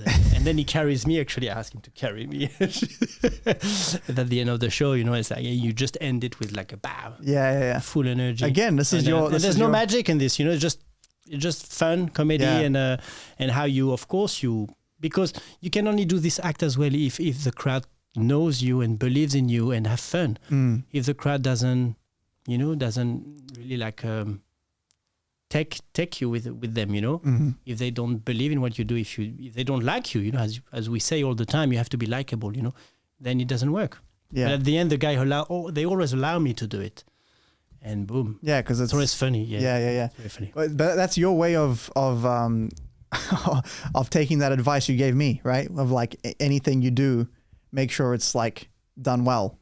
Oh no, sorry. If you do it, stop, drink, take the wine. Get his glass of wine. Taxi. It can't speak anymore.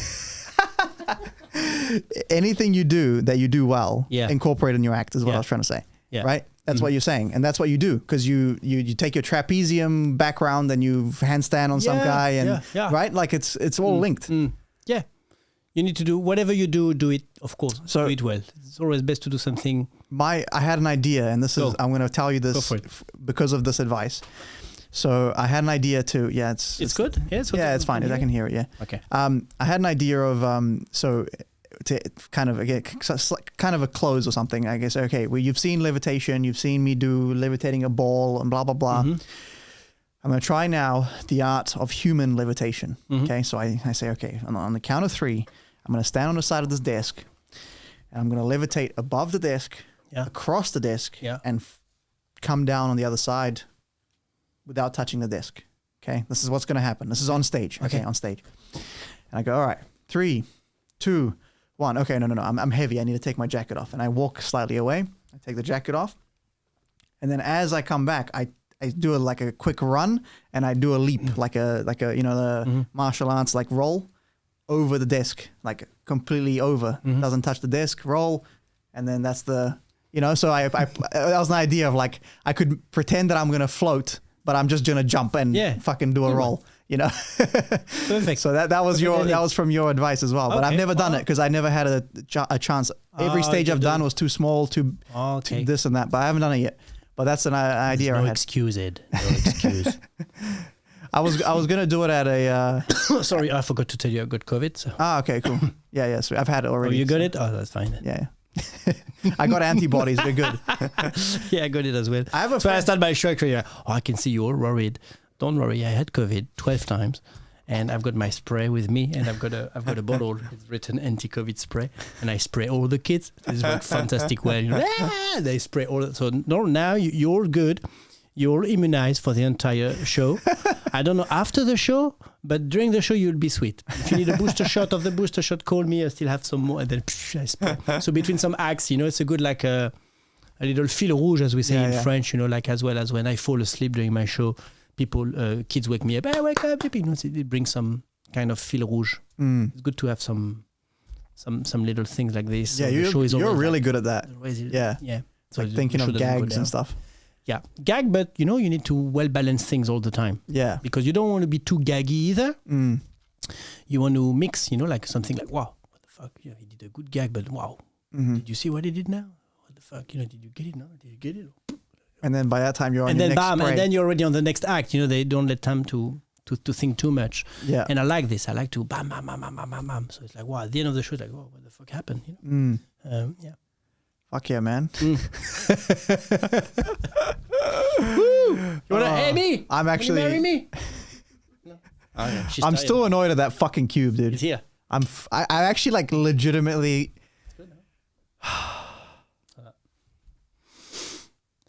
I'm trying to.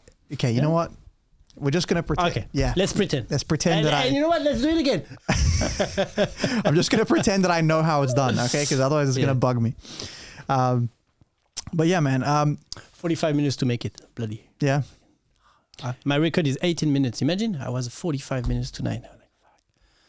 And I was like annoyed. I was like, course. You have to. Yeah, I'm not going to tell you everything, but then I'll tell you after the video. Yeah. But it's a bit of a BITCH to make. Yeah. Because I've seen.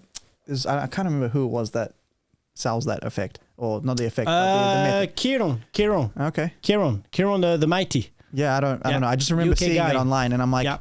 And I do this effect sometime, but not often actually. You give a cube to someone, he signed it in the middle, and they put the cube in the bag, bam, bam, bam, and then the cube at the end is in the jar, sign, bath, same cube. Huge effect from Kieran the Mighty. That's cool, man. Kieran, I'm sure he's watching the video. Yeah. Everyone's watching the video. Yeah. By the time this comes out, we're gonna hit the algorithm. Right, you've been talking about trying to hit the algorithm on Instagram. Your Instagram stuff is fucking cool, man. Yeah, I love it. It's tough, huh? It's tough Instagram because sometimes you feel, I got a good one. Yeah, and then nothing happens. And then fuck it, and then sometimes you post something bullshit. Yeah. Yeah, 100%. I've got some videos like when I went. I don't know if you've seen that one, but I went to Nepal and I filmed this like almost like TV special level thing where I went to Nepal, did magic to like fucking remote village, all this stuff, and I edited it for days and all this stuff. I put it up 4,000 views. Fuck me, exactly. It's like it's one of my favorite videos I've ever done. And that's right now the mentality I think is to don't do things always to post, and people they always do things. I gotta post. No, just stop posting. Do something you like doing. Yeah, be happy about it. And then, if you think posting, post it. But then don't expect anything. Yeah. And then you see if it goes well. I think posting it won't change your life. You just post everything. Yeah. And then what hits, what doesn't hit. But then don't post too much shit either, because then of course you would devaluate a bit your page maybe or your style or whatever. But at the same time, like it's as you said, it's like no outcome. Like it's okay. No expectations. No expectations. Yeah. No outcome dependence. No. If it hits, it hits. If not, right? But then it's sometimes it can be a bit frustrated because I think I made some very lovely videos sometimes, and something very unique, like you couldn't, nobody did before on the internet. And I'm like, oh, wow, this one, I think, because it's unique, I think it should work. And nothing. And then sometimes some silly things went like bam. But also sometimes so when I did my reactions, when I started doing my reactions, the very first 15 videos didn't get anything. 10 views. Yeah. So I could have stopped at the 9th video and been like, this doesn't work. So sometimes you have to do it for a while, and it's like, push it. If you do it for like a year and a half and it's still not working, maybe it's not working. It's a problem. But if you do it once and it doesn't work, it's once. But it's what this guy did, like a nice guy who do also flow art, with rings, like 8 rings like I do.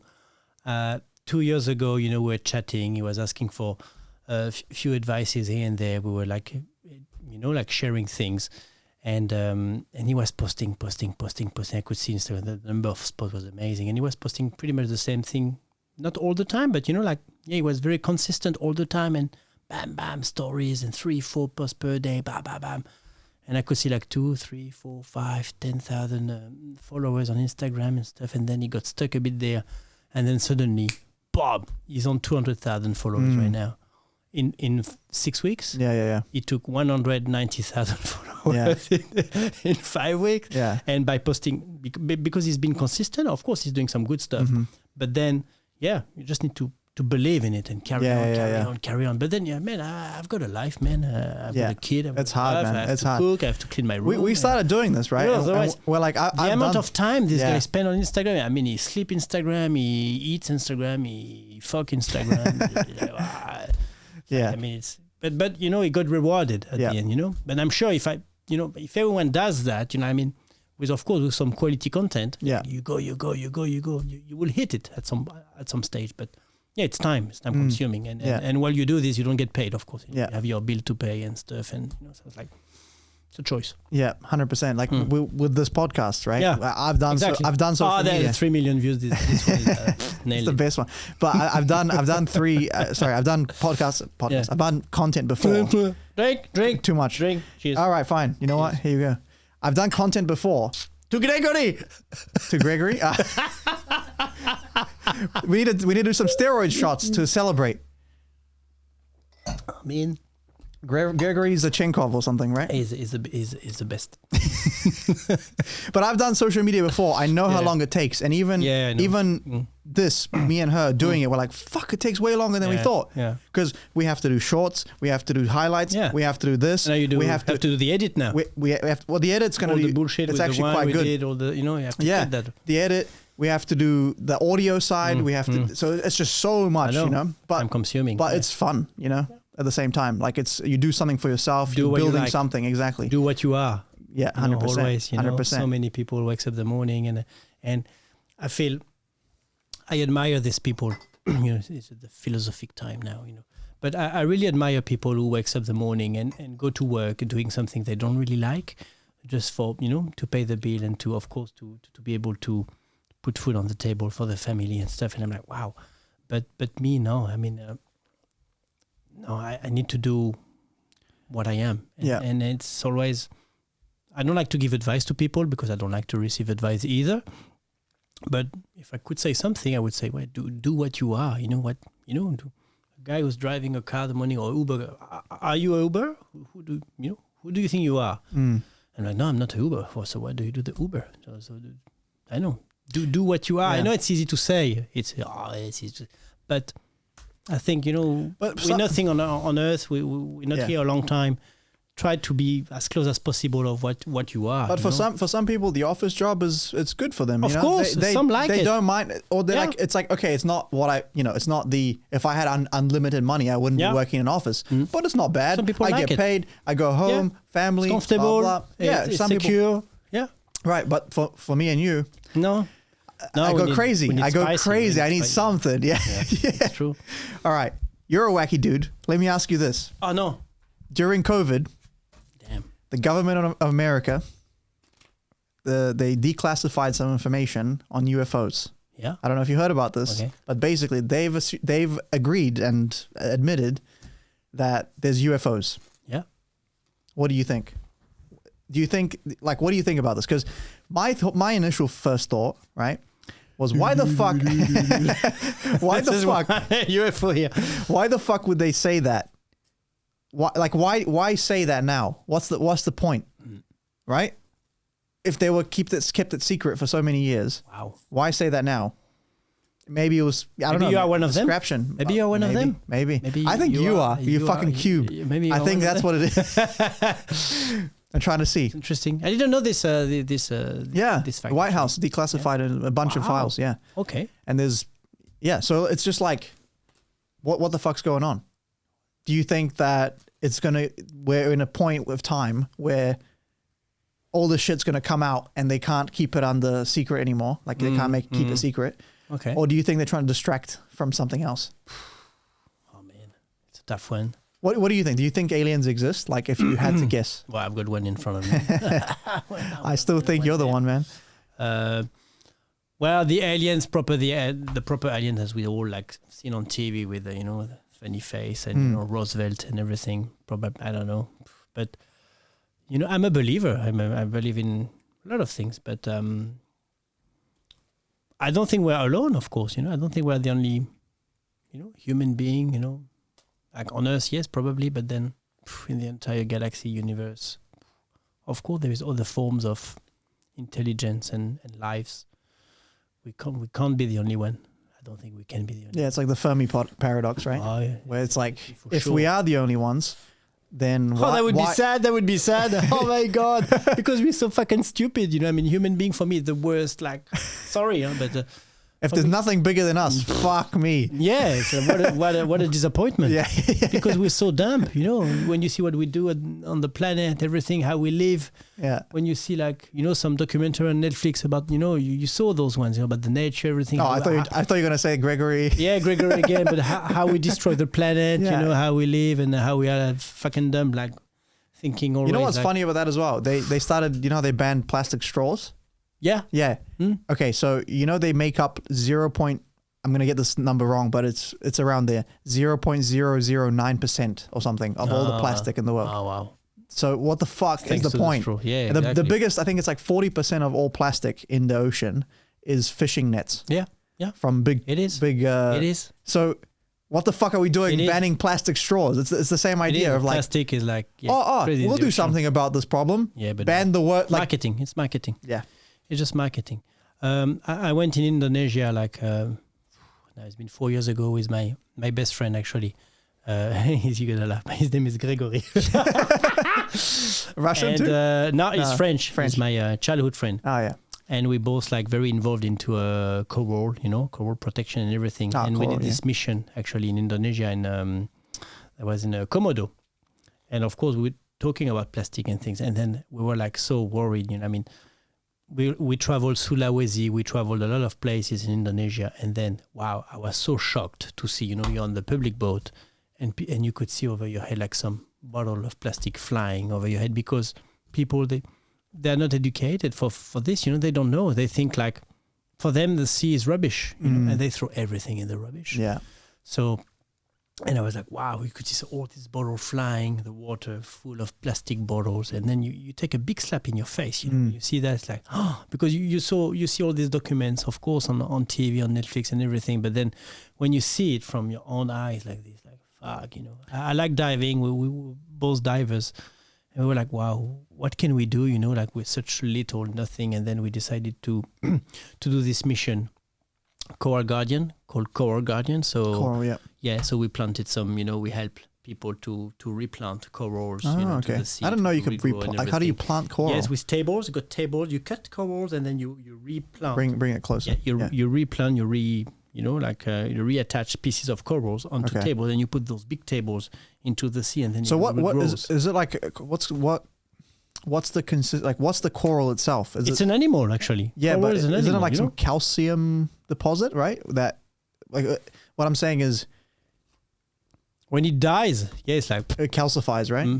Because you find it on the beach. But it's an animal, that breathing thing, and I didn't realize you could just like replant it. Yes, you can. If you cut a bit of coral, and you can just like reattach it to somewhere on a table, like iron table, then it grows.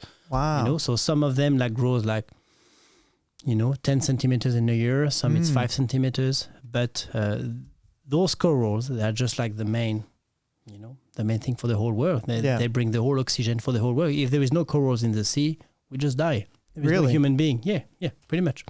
Because the whole ecosystem would be fucked. Right. Yeah. So we decided to do that, and I was like to give a bit of a, and just to talk about all these plastic things, and we went to different schools as well, public schools with all those kids.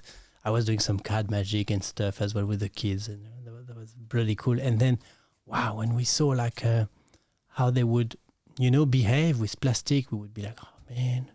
They just don't care. I mean, because nobody told them. Yeah. Nobody tell them like it's bad. So they just like throw the water.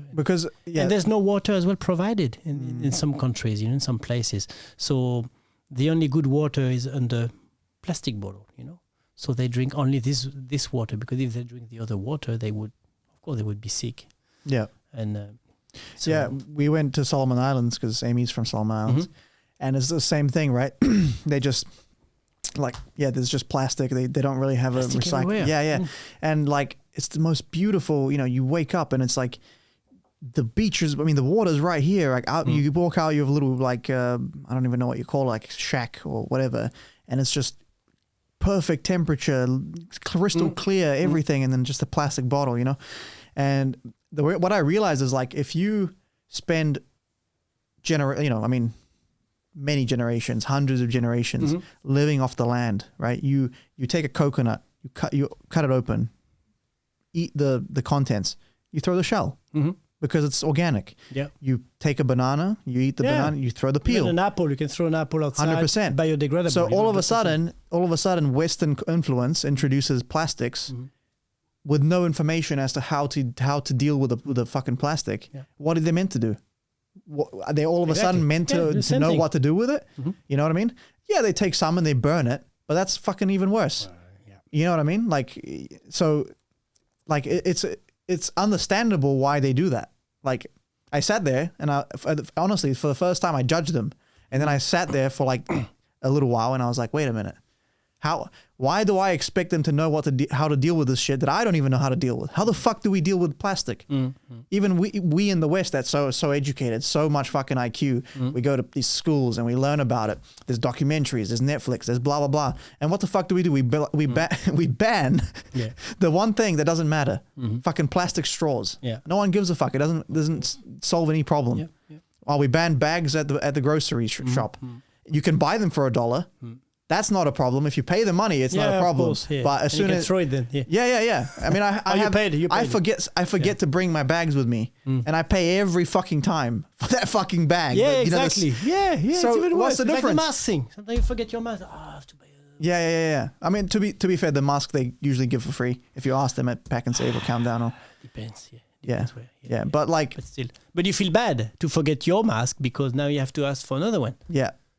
More garbage now. Yeah. Those masks now on the street everywhere. It's like, oh my god. Yeah, it's crazy, but yeah, I mean, the plastic. It's a huge like subject, and it's very hard. And as you said, it's not the plastic straw. It's in all those countries we need to put big actions. Like providing water first of all. Like decent water. A lot of countries, like poor countries, they don't even have like how do you call the well?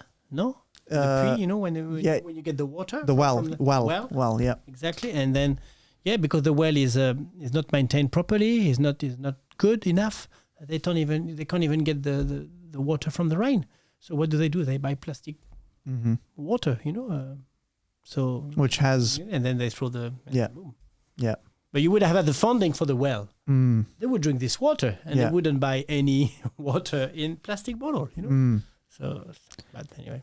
Yeah, it's hard, man. It's fucking hard, and even you look at that sea plastic. I can't remember what it's called. The Netflix documentary on the plastic. Seaspiracy. That's the one. Seaspiracy. And how I watched them all. I watched them. And all. how they'll say, oh yeah, this is. It's hard to watch. Yeah, this is friendly. This meat is friendly, environmentally friendly, and you see that it's a Chinese company that just slaps a label on it. Yeah, it's friendly. Yeah. Yeah. How many times did the Chinese fishing vessels get caught outside of their territory, fishing in front of Somalia? It's coming. Yeah, and then we blame Somalia for the pirates situation. It's like, well, everyone else fished their resources. Now they have no resources. What the fuck are they going to do? They're going to pick up AK-47s and come after you because you took their food. Yeah. You know what I mean? So it's like a circular problem. It's just constant. And you just blame the poor countries for polluting, but then what are they going to do? They need heat. They need to live. Yeah. See that? Yeah, man. That's why. Funny, when I was talking to Ivan, my friend, second episode, he does like organizing events for this non-government organization called Effective Altruism. Basically, what they do is they figure out what the most efficient way of spending money is for helping the world. Yeah. And I don't know how they make the distinction. There's arguments whether or not they're accurate, but that's what they try to do. They try to go, okay, you want to pay to help the world. Where should your money go? Yeah. Because this way of doing it is very inefficient. This one gets taken up by admin fees. This one, there's all sorts of fucking logistic, whatever. Yeah, exactly. So he like organizes events for that kind of stuff. He just texted me today. He was saying, "Oh fuck, man, I'm organizing this conference. I'm stressed." He's doing good shit in the world, and I'm just out here shuffling cards. Yeah, I know. So I talked to him and I was like, "Listen, you know what my solution is."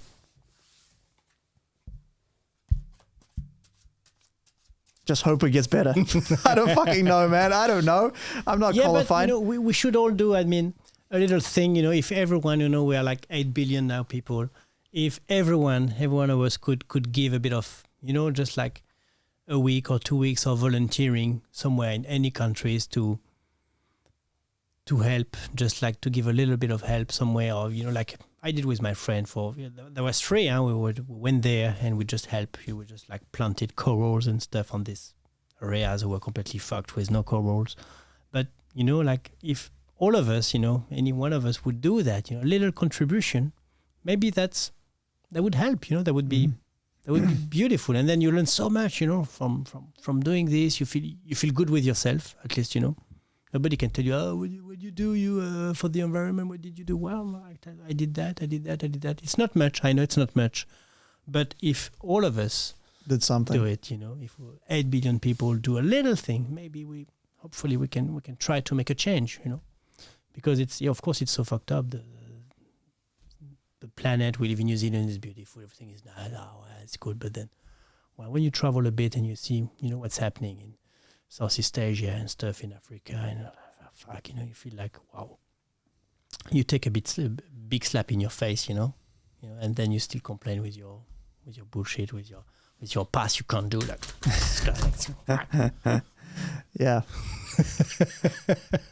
Although I'll tell you what, when you've been doing the past for the last 10 hours straight, and it's like all of a sudden there's a point where you get to where you do a move enough times in a day or in a specific period where it actually gets worse. It doesn't get better. Oh, yeah, you know what I'm talking about? That's right. You have to stop. It's like when you play guitar, yeah. Same thing. It's best to play 10 minutes guitar. You play a song or something. You work on a riff. Then you stop. Yeah. You go. You have a drink of water, whatever. You have a sandwich. You come back. Yeah. 10 minutes. Bam. You stop. You go walk the dog, whatever. Paf. You come back. 10 minutes. Always better this way than to do full 1 hour, 2 hours. Because as you said, your brain doesn't. Yeah, but you're saying this from experience, right? But when you're starting, you need to learn how to learn. When you're when you start and you do this, you're like, fuck, it's not getting better. Yeah. And then you carry on. It's worse. No, it's not good. Then you get frustrated. It's hard not to get frustrated because you're putting in the work, but you're seeing negative results. Yeah. Exactly. Yeah. And that's very important. I always tell, sometimes I've got young people who want to learn magic or juggling or stuff. I always tell them, please, just do 10 minutes. Or just, every day before you go to bed, because that's the best way for your brain to get it. The sleep really solidifies. During the night. Yeah. You keep practicing. Mm-hmm. If you go before you go to bed, you take 3 balls, you try to make it, you can't do it, it's okay. You juggle 10 minutes, and then you go to bed. And you'll see one day you will wake up and you tell you, I can juggle. And you don't know why. Yeah. And same for the unicycle, same for any other technique sometimes, you're just like 10 minutes there, 10 minutes there, 10 minutes there. Interesting. But be consistent in these 10 minutes, See, I don't. But don't do 5 hours straight, Yeah. Maybe I'm not at the level of understanding of where you are. Maybe I'm a little bit still. Because I know it works. Because I know it works, as you said. But it's learning how to learn. I still put in many hours back to back, and then I feel like I'm making 1% progress, 1% progress, 1% progress, 1%, and then as soon as I hit the wall, I cut it off, and sometimes I just leave it for 3 days. Don't touch it. Yeah, just leave it. Yeah, I pick up the deck, instantly works first time. You got it. Yeah, exactly. So I'm I'm more obsessive. I like to, and then when I'm obsessed about something, it's hard to leave it for 10 minutes. Like when I leave to get water, I'm thinking about the thing. I'm thinking about the thing. I can't stop thinking. But it means like it works. Yeah. Because you keep practicing. Yeah. Because it's your mind. It's not your hands doing like a double lift or 100%. Yeah. It's your mind. In martial arts, there's this guy. Me and Amy call him the Lizard Man because every time she sees him online, he's wearing a lizard outfit. Oh, okay. But he's a Kiwi guy from New Zealand, and he went to New York, studied philosophy, PhD, blah blah blah, and then became a martial artist. And so he uses his philosophy degree as a way to structure teaching martial arts, which sounds stupid. It sounds like it wouldn't work, but he's the best coach in the world, so it works clearly. Okay. And what he does is he says like the biggest improvement don't come from the time you spend in the gym. The biggest improvement comes from once you leave the gym. Oh, yeah. And your mind, what are you doing with your mind? Are you thinking and processing through those movements, through the positions? Exactly. And one of the biggest things he says, if you get injured, don't stop coming to the gym. You show up, you sit down, and you watch the people do it, and you put yourself in the space of what would I do there? What would I do there? What would I do there? And so your mind is still playing the positions, it's still playing through the movements, you're playing through options, you're understanding mechanics, and you're still developing your understanding of the game, so that when you recover from a 6-month fucking ACL reconstruction and you come back, it's only your body that needs to catch up. Your mind's just as even better than before. Yeah. So that's one of the things that he's very specific about. And for I mean, I don't know if this is his philosophy. It works for him. No days off. Yeah. So he does 7 days a week training. Oh, His athletes do 7 days a week. There's no fuck. What the fuck's a break? 7 days a week, and they're the best in the world. But then they're also fucking obsessive and crazy. Yeah. So there's no balance in their life, I don't think. But to be the best at one thing, what else can you do? You need to put the time on it, and you need Gregory. You need Gregory. My favorite scene in that documentary where he goes, "My mother used to put steroids in my ass. Every morning, steroids in the ass." I don't remember this one. Yeah, because the guy was asking, so where do I inject? Subcutaneous in the leg? He goes, no, you put it in the ass cheek. In the ass. My mother, every morning, she used to take it. And then when they start talking about the cyclist as well, like, Tour de France and everything, all this, like, wow. Lance Armstrong and all this, like, wow. But it's funny because when they found, what's the guy's name? The guy that was caught, the famous case. Lance Armstrong? Yeah, Lance Armstrong. He got caught and everyone was a big drama. Yeah. But then we all knew. But then the second guy would have been number 40. Exactly. Because all the actually the last one is the winner. Yeah, exactly. He was the only guy not taking anything. Yeah. So if my steroid guy beat your steroid guy, it's fair game. But we should all you allow everything. Yeah. Take whatever you want. And the winner. Yeah, I agree with you. Yeah. Like if you look at MMA, because that's what I know. Back in the day before what's called USADA, which USADA is the U.S. drug agency, whatever the fuck, right?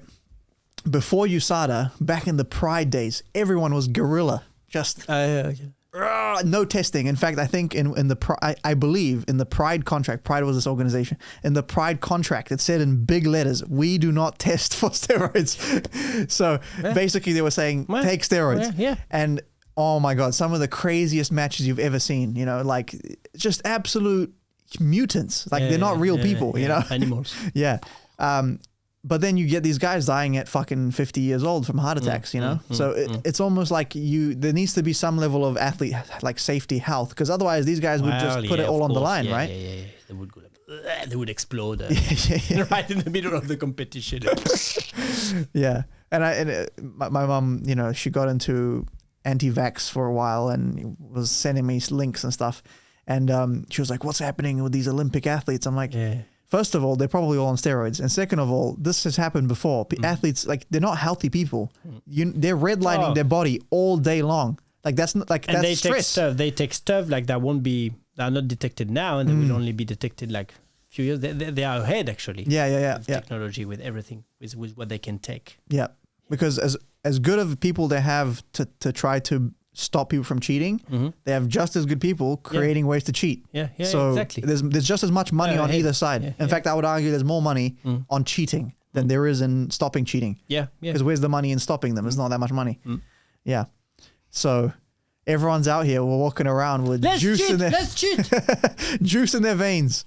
I've got this often, and with the French people, it's funny, like with the cheating thing, and people say, and I play with this as well, with the cheating, the cheating aspect, like French people would cheat. I was like, well, really? Remember 2011? Really? Did we cheat?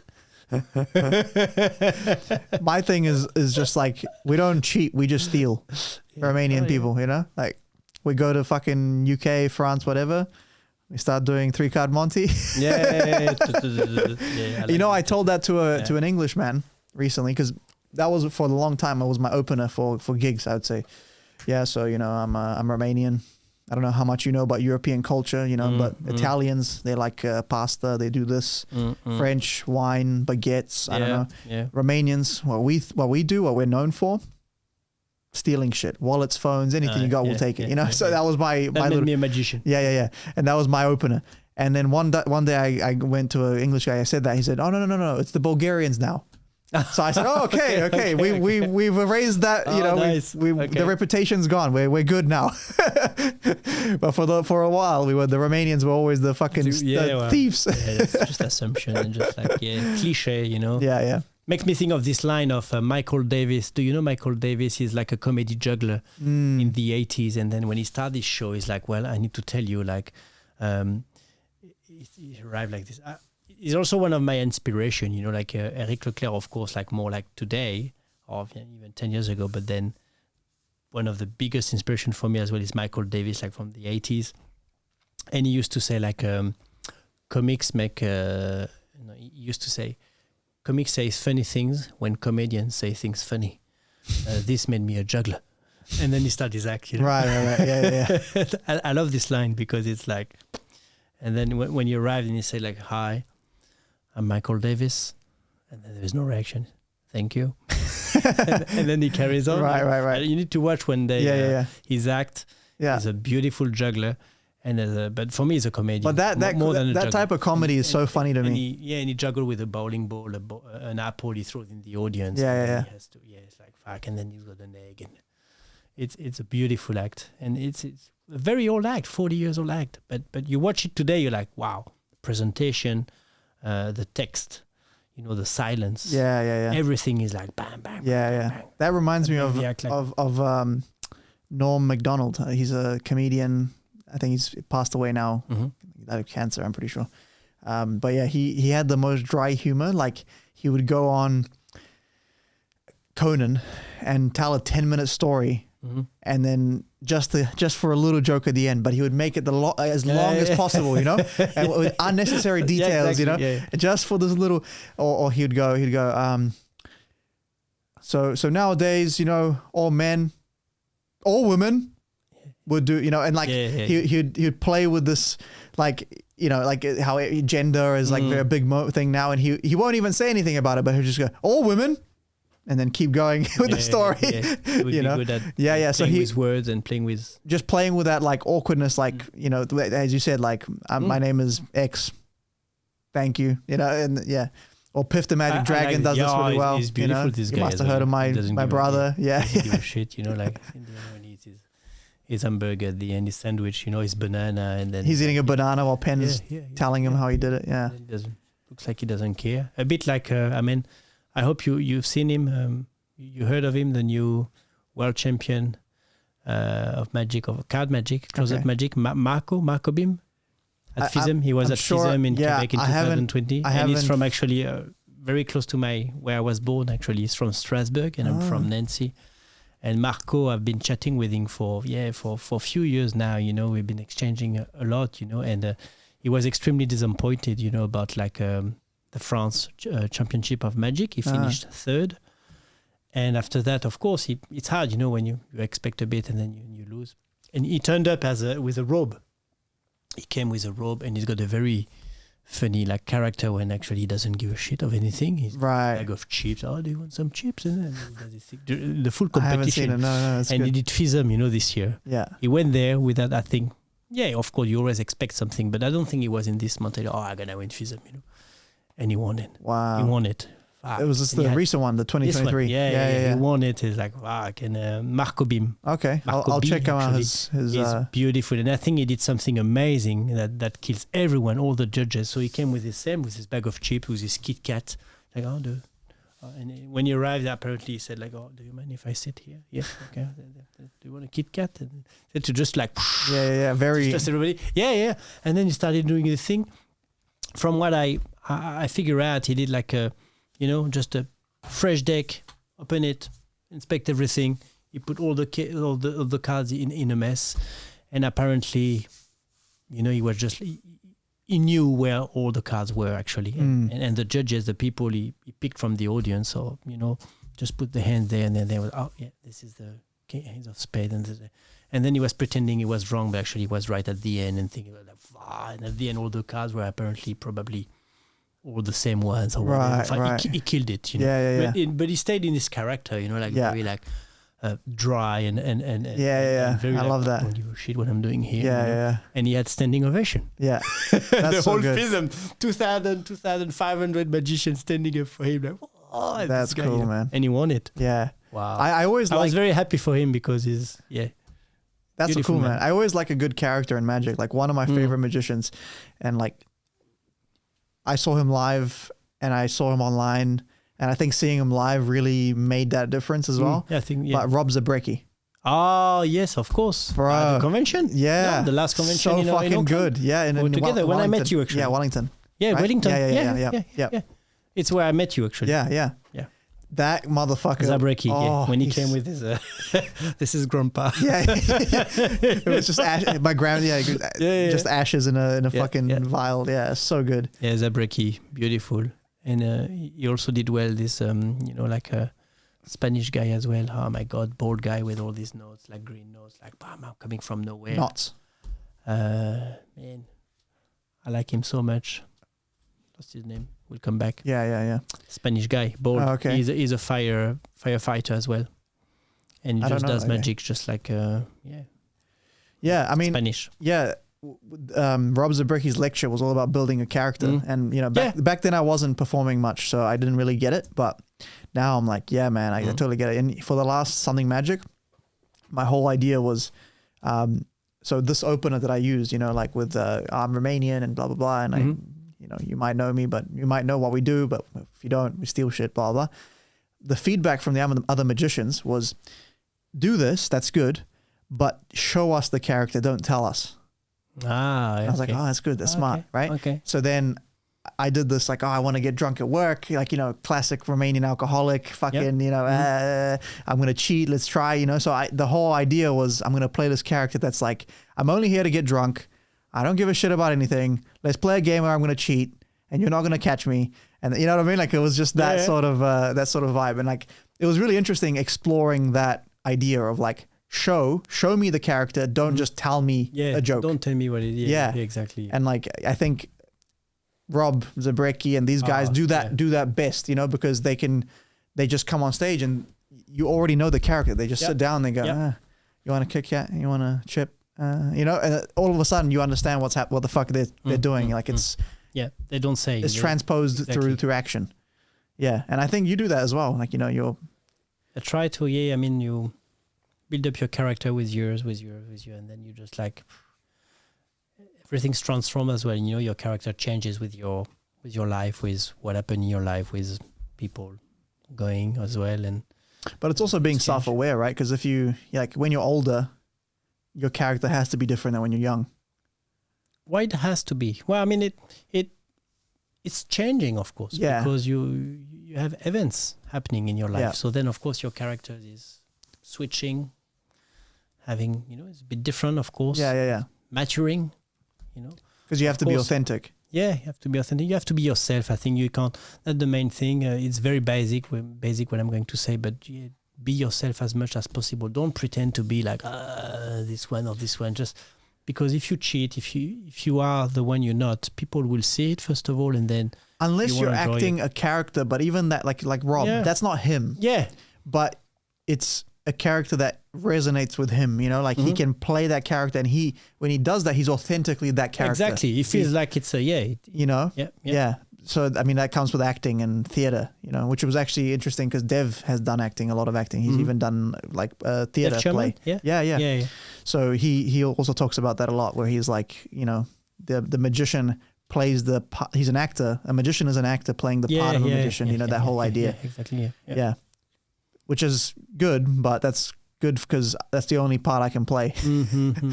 I can't play I'm not that good. I mean, I don't know. I've never tried acting, but I feel like I'm good at playing a magician. I've got the feeling that the key, actually, acting, being this character that makes people like, oh, wow, makes people like they like you. And whatever you do is fine. When you have those people who call you and say, well, sometimes it happens to me a few times. We don't care what you're going to do, JP, but we just invite you. We just want you to be there for our event, for our party. We don't care if you do either a show, close up, whatever, but we want you to come there. So from there, you're like, wow, white card, it's like, wow, okay. And that's, I think that touched me. That's beautiful, Gives you complete freedom. Freedom of, well, you can fuck up your act or whatever, because some of us sometimes are a bit, I need to make sure I'm not going to fuck up my act. But then if people just want you to be there for yourself, because and sometimes, you would laugh. People hire me for close-up magic 2 hours, and actually I don't even do magic for 2 hours. I'm just having a drink with them and just laugh, talk shit. But I do a few gags here and there, more of course, maybe a tiny magic, but it's all what they want. They wanted to invite me, actually. Yeah. It's like, wow. Yeah. That's Well, brilliant. that's actually funny because like in, when I used to do gigs and stuff, I would do magic and they go, oh, let me get you a drink. Sit down. And then we'd sit down and they'll start asking stuff about magic, stuff about this. Yeah. And I'd be doing what we're doing now. We'd do a trick and then we'd chat talk for a while and yeah. fucking, oh, you want another beer? Oh, no, I gotta drive. But let me show you something else. I'll show you something else. Another 20-minute discussion, That's crazy. Because that's that's what people they Because there is a connection, there is something. that's what the magic is, right? It's a way of connecting with people. Yeah, and it's the breaking of the barrier. Because normally when you meet someone, you got to fucking, oh, the weather's nice, right? Oh, yeah. Where you from? Oh, what do you do? Oh, all the surface level shit that no one cares what about. you do. I don't. Who cares, right? Yeah. Let me ask you about aliens. Yeah, what happens? exactly. What happened to Gregory? Let me ask you some shit. This is interesting. yeah. But when you do magic, all of a sudden, all of that doesn't matter anymore. Who cares about the weather? You just fucking made a cube in a fucking jar. What the fuck? It's got my name on it. What the fuck? I'm so annoyed. I'm so Amy, mad. what the fuck? Amy, what is this shit? You tell me. What the fuck did he just do? Yeah. But funny anecdote, like not later than Friday night, when we were Sunday night. I finished my gig at 8 p.m. in Ponsonby. I was doing the lights in Ponsonby. I was doing roving around with my LED stuff and a bit of magic here and there. And then I bump into this table, like four guys with beers everywhere on the table. And then, I was finished 8 p.m. And then I did the last trick for them. I was like, oh, hi guys, yeah. And then I just bumped into them. I did a few gags, did the tricks. And at the end, I was like, have a beer, have a cigarette and things. And then I was finished actually, 8 p.m. And I stayed until almost 9 with them. Yeah. And that's it. It's what it is. When you get that, it's like, I felt good. There was a connection. They were so happy to, I had the feeling I was with some friends I never met before. That's exactly it. And they invited me for beers, for a cigarette when I don't really smoke actually. Okay, I wanted to look cool. Yeah, have a cigarette. And Sam, you see me tonight. Of course, I really wanted to say that as well. Of course, we drank wine and stuff, but I'm not drinking at all. Usually, I mean, really? When I say at all, before a show or before anything, I'm extremely strict with myself. I like to be in control all the time. I drink maybe the weekend. I like to have a good wine or two wines like this with my wife, with friends. But I'm not alcoholic at all. No, true. I don't smoke weed. I'm not interested in all of that because to me it makes me sleep. Actually, to be honest, if I drink too much, if I smoke weed or whatever, I fall asleep. So I want to be in control. And but before gigs, you have to be. Yeah, I do nothing before my gigs. Yeah. No, I'm just very stretching a lot because I'm not your age, motherfucker. Hey man, I'm injured as fuck too, so I feel you. Yeah, so I'm always water fucking in and I've pain. got a kind. I try to eat well, but honestly, I'm very and people sometimes are surprised. Oh, JP, I thought you were. No, I'm whoop whoop when I'm performing because it's I like to be in this in this character, in this mood, and I don't want to be I want to be in control of what I'm doing and what 100%. I'm saying. So you can't be drinking like tonight. We're having just one wine or two wines because we're just having a good time. But and then to jump back to these guys, I stayed with them for 45 minutes, almost an hour, sharing drinks. And then I had to get back to my van to get more magic because I was doing more light stuff with my boo gang and my clubs juggling. So I picked up some cards, I picked up some Rubiks cube, and those guys, they were crying, they were screaming, and then actually some people arrived. I was doing an entire show for everybody. It was so funny. Yeah, I was in one of those bars in Ponsonby, and then the managers are like, "Oh shit!" Next to the Lime Bar, and I was like, "Well, the manager, you know what? Hey, hire me." And then people coming. But just to say, this was not planned, and that's the beauty of our, I would say, passion, not job, because I always say I have no job, I never had the feeling I have worked in my life.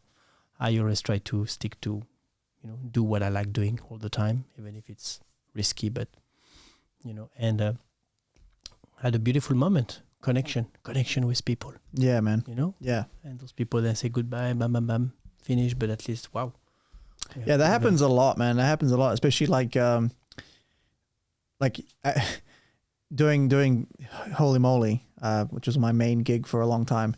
And I'll do 6 hours a week at this bar. So I'll do 3 hours on a Saturday, 3 hours on a Friday, 3 hours on a Saturday. And walk around 3 hours is a long time. Yeah, it's tough. People don't realize. People go, oh yeah, I do an 8-hour shift. How long can that be? When you're performing, you're on. Yeah. You have to deal with this. You have to deal with that. You have to watch. To be aware all the time. You have to read a social situation. Basically, our job is to go into a group of people, stop them like a dickhead, and go, stop what you're doing right now. I know you guys are all having fun. Maybe you haven't seen each other in years. Maybe you're doing something. No. Watch this and trust me, you'll love it. And they do love it. But that's the process. And so that process is not easy. It takes energy. Yeah. It takes mental calculation. It takes, and so doing that an hour, 2 hours, 3 hours nonstop, that drains you. Like at least for me. And I'm an extrovert. I like to be around people, but doing this specifically is not easy. Tiring. Yeah. So, you do that, and like the managers always see you walking around and all this stuff. So every gig they'll be like, oh yeah, show me something. So by the fucking 5th month, they've seen my whole shit. They know exactly when I do something, they know exactly which angle to come from, because then I can load my thing or whatever. Like at that point, they know everything. And so I was like, okay, I'm gonna fucking fool this manager this time. I'm gonna fuck them up. So I see them. They're at a table. This manager and one of the workers just talking. I think they're on a break or something, and they're talking whatever at a table. And behind them is a glass wall, right? And it goes down as stairs going down. So this will make sense to you in a second. So anyway, some time goes by and I walk up to them and I go, all right, let me show you something. Pick a card. They take the card out. I go, okay, cool. You've seen it. Cool. I'm just going to rip it. So I start ripping a corner like this.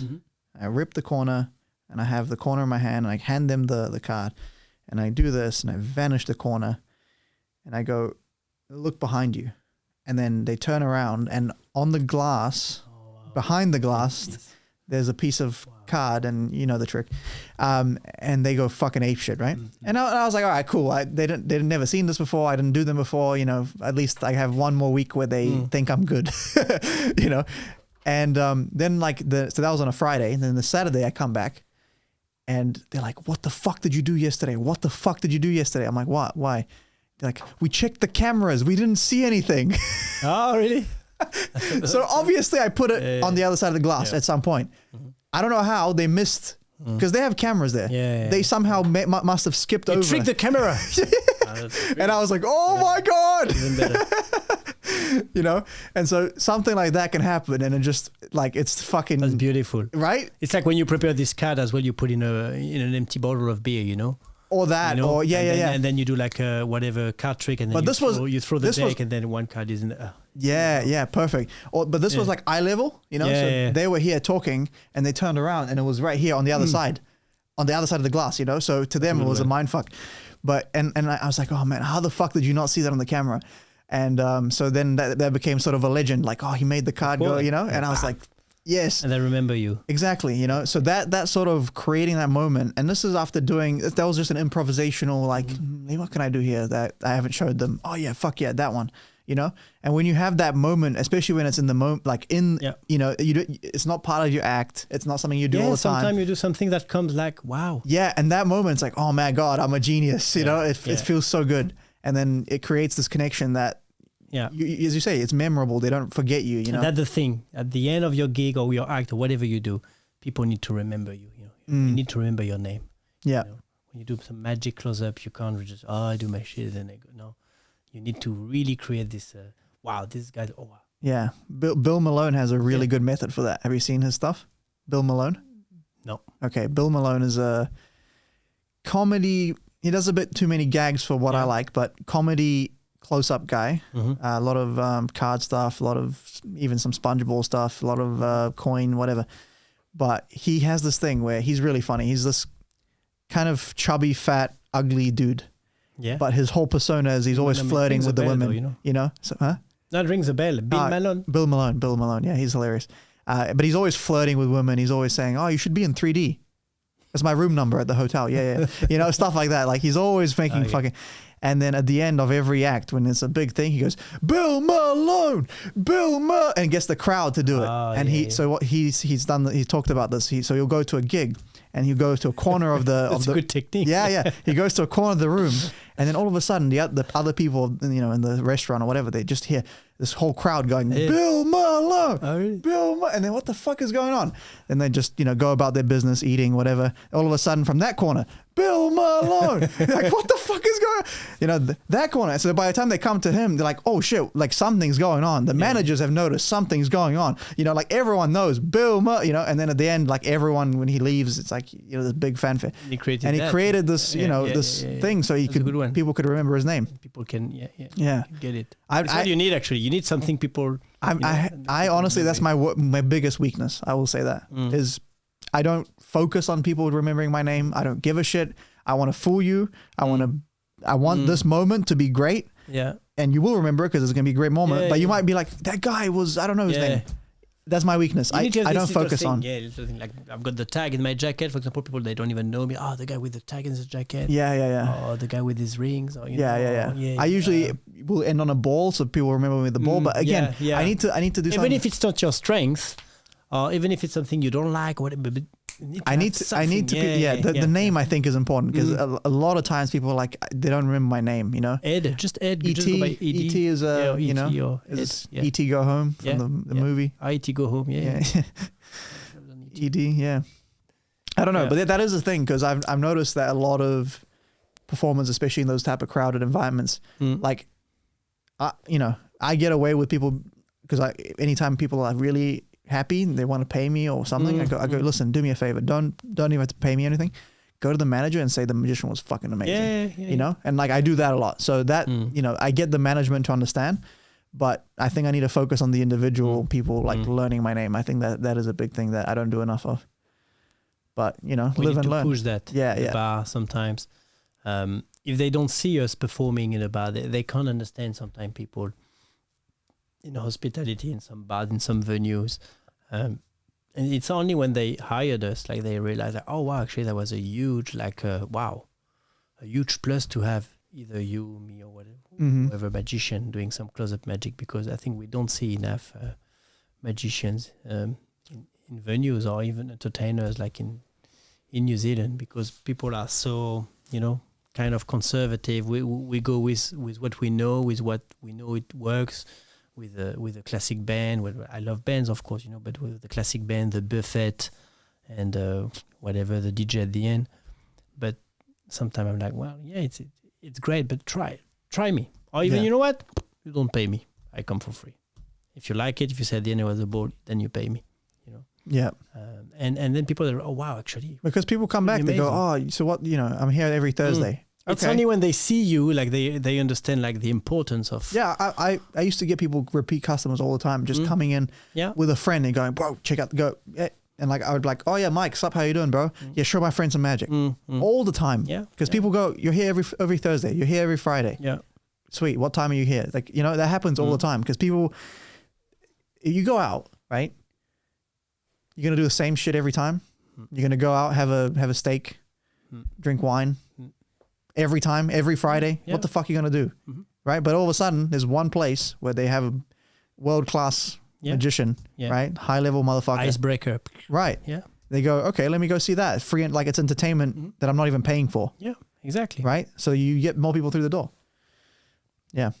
And it's our job to promote that more and more and, to offer that to people. You know, when I've got inquiries sometimes with whatever parties, when I see like how much people spend into the cakes, the decoration, you're right there, and then they're not sure they want to hire you, and then you try to convince them. Well, I mean, look at my videos, my website, or whatever, my reviews.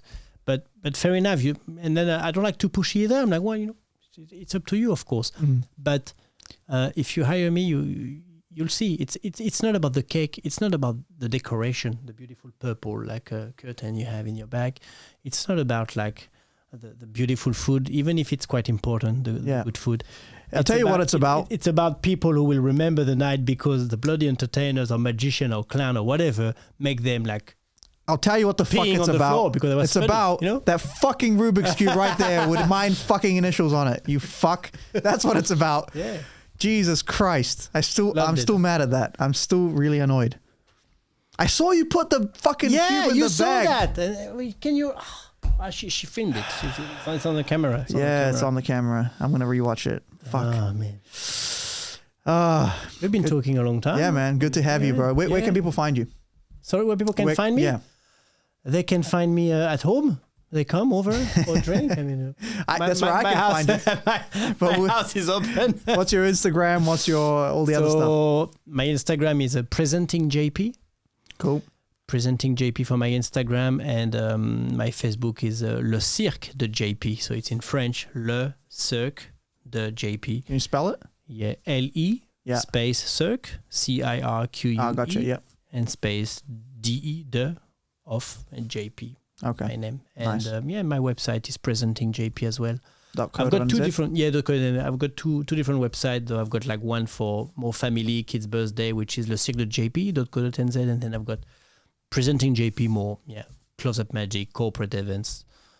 So I like to separate things. Sometimes I decided to separate things one day to see, having two different websites. Yeah. But I would be happier to have people to come at home. Way better. We do this. This is what we love to do, man. Yeah, that's why I set this up. I wanted you to fuck me up with that fucking Yeah.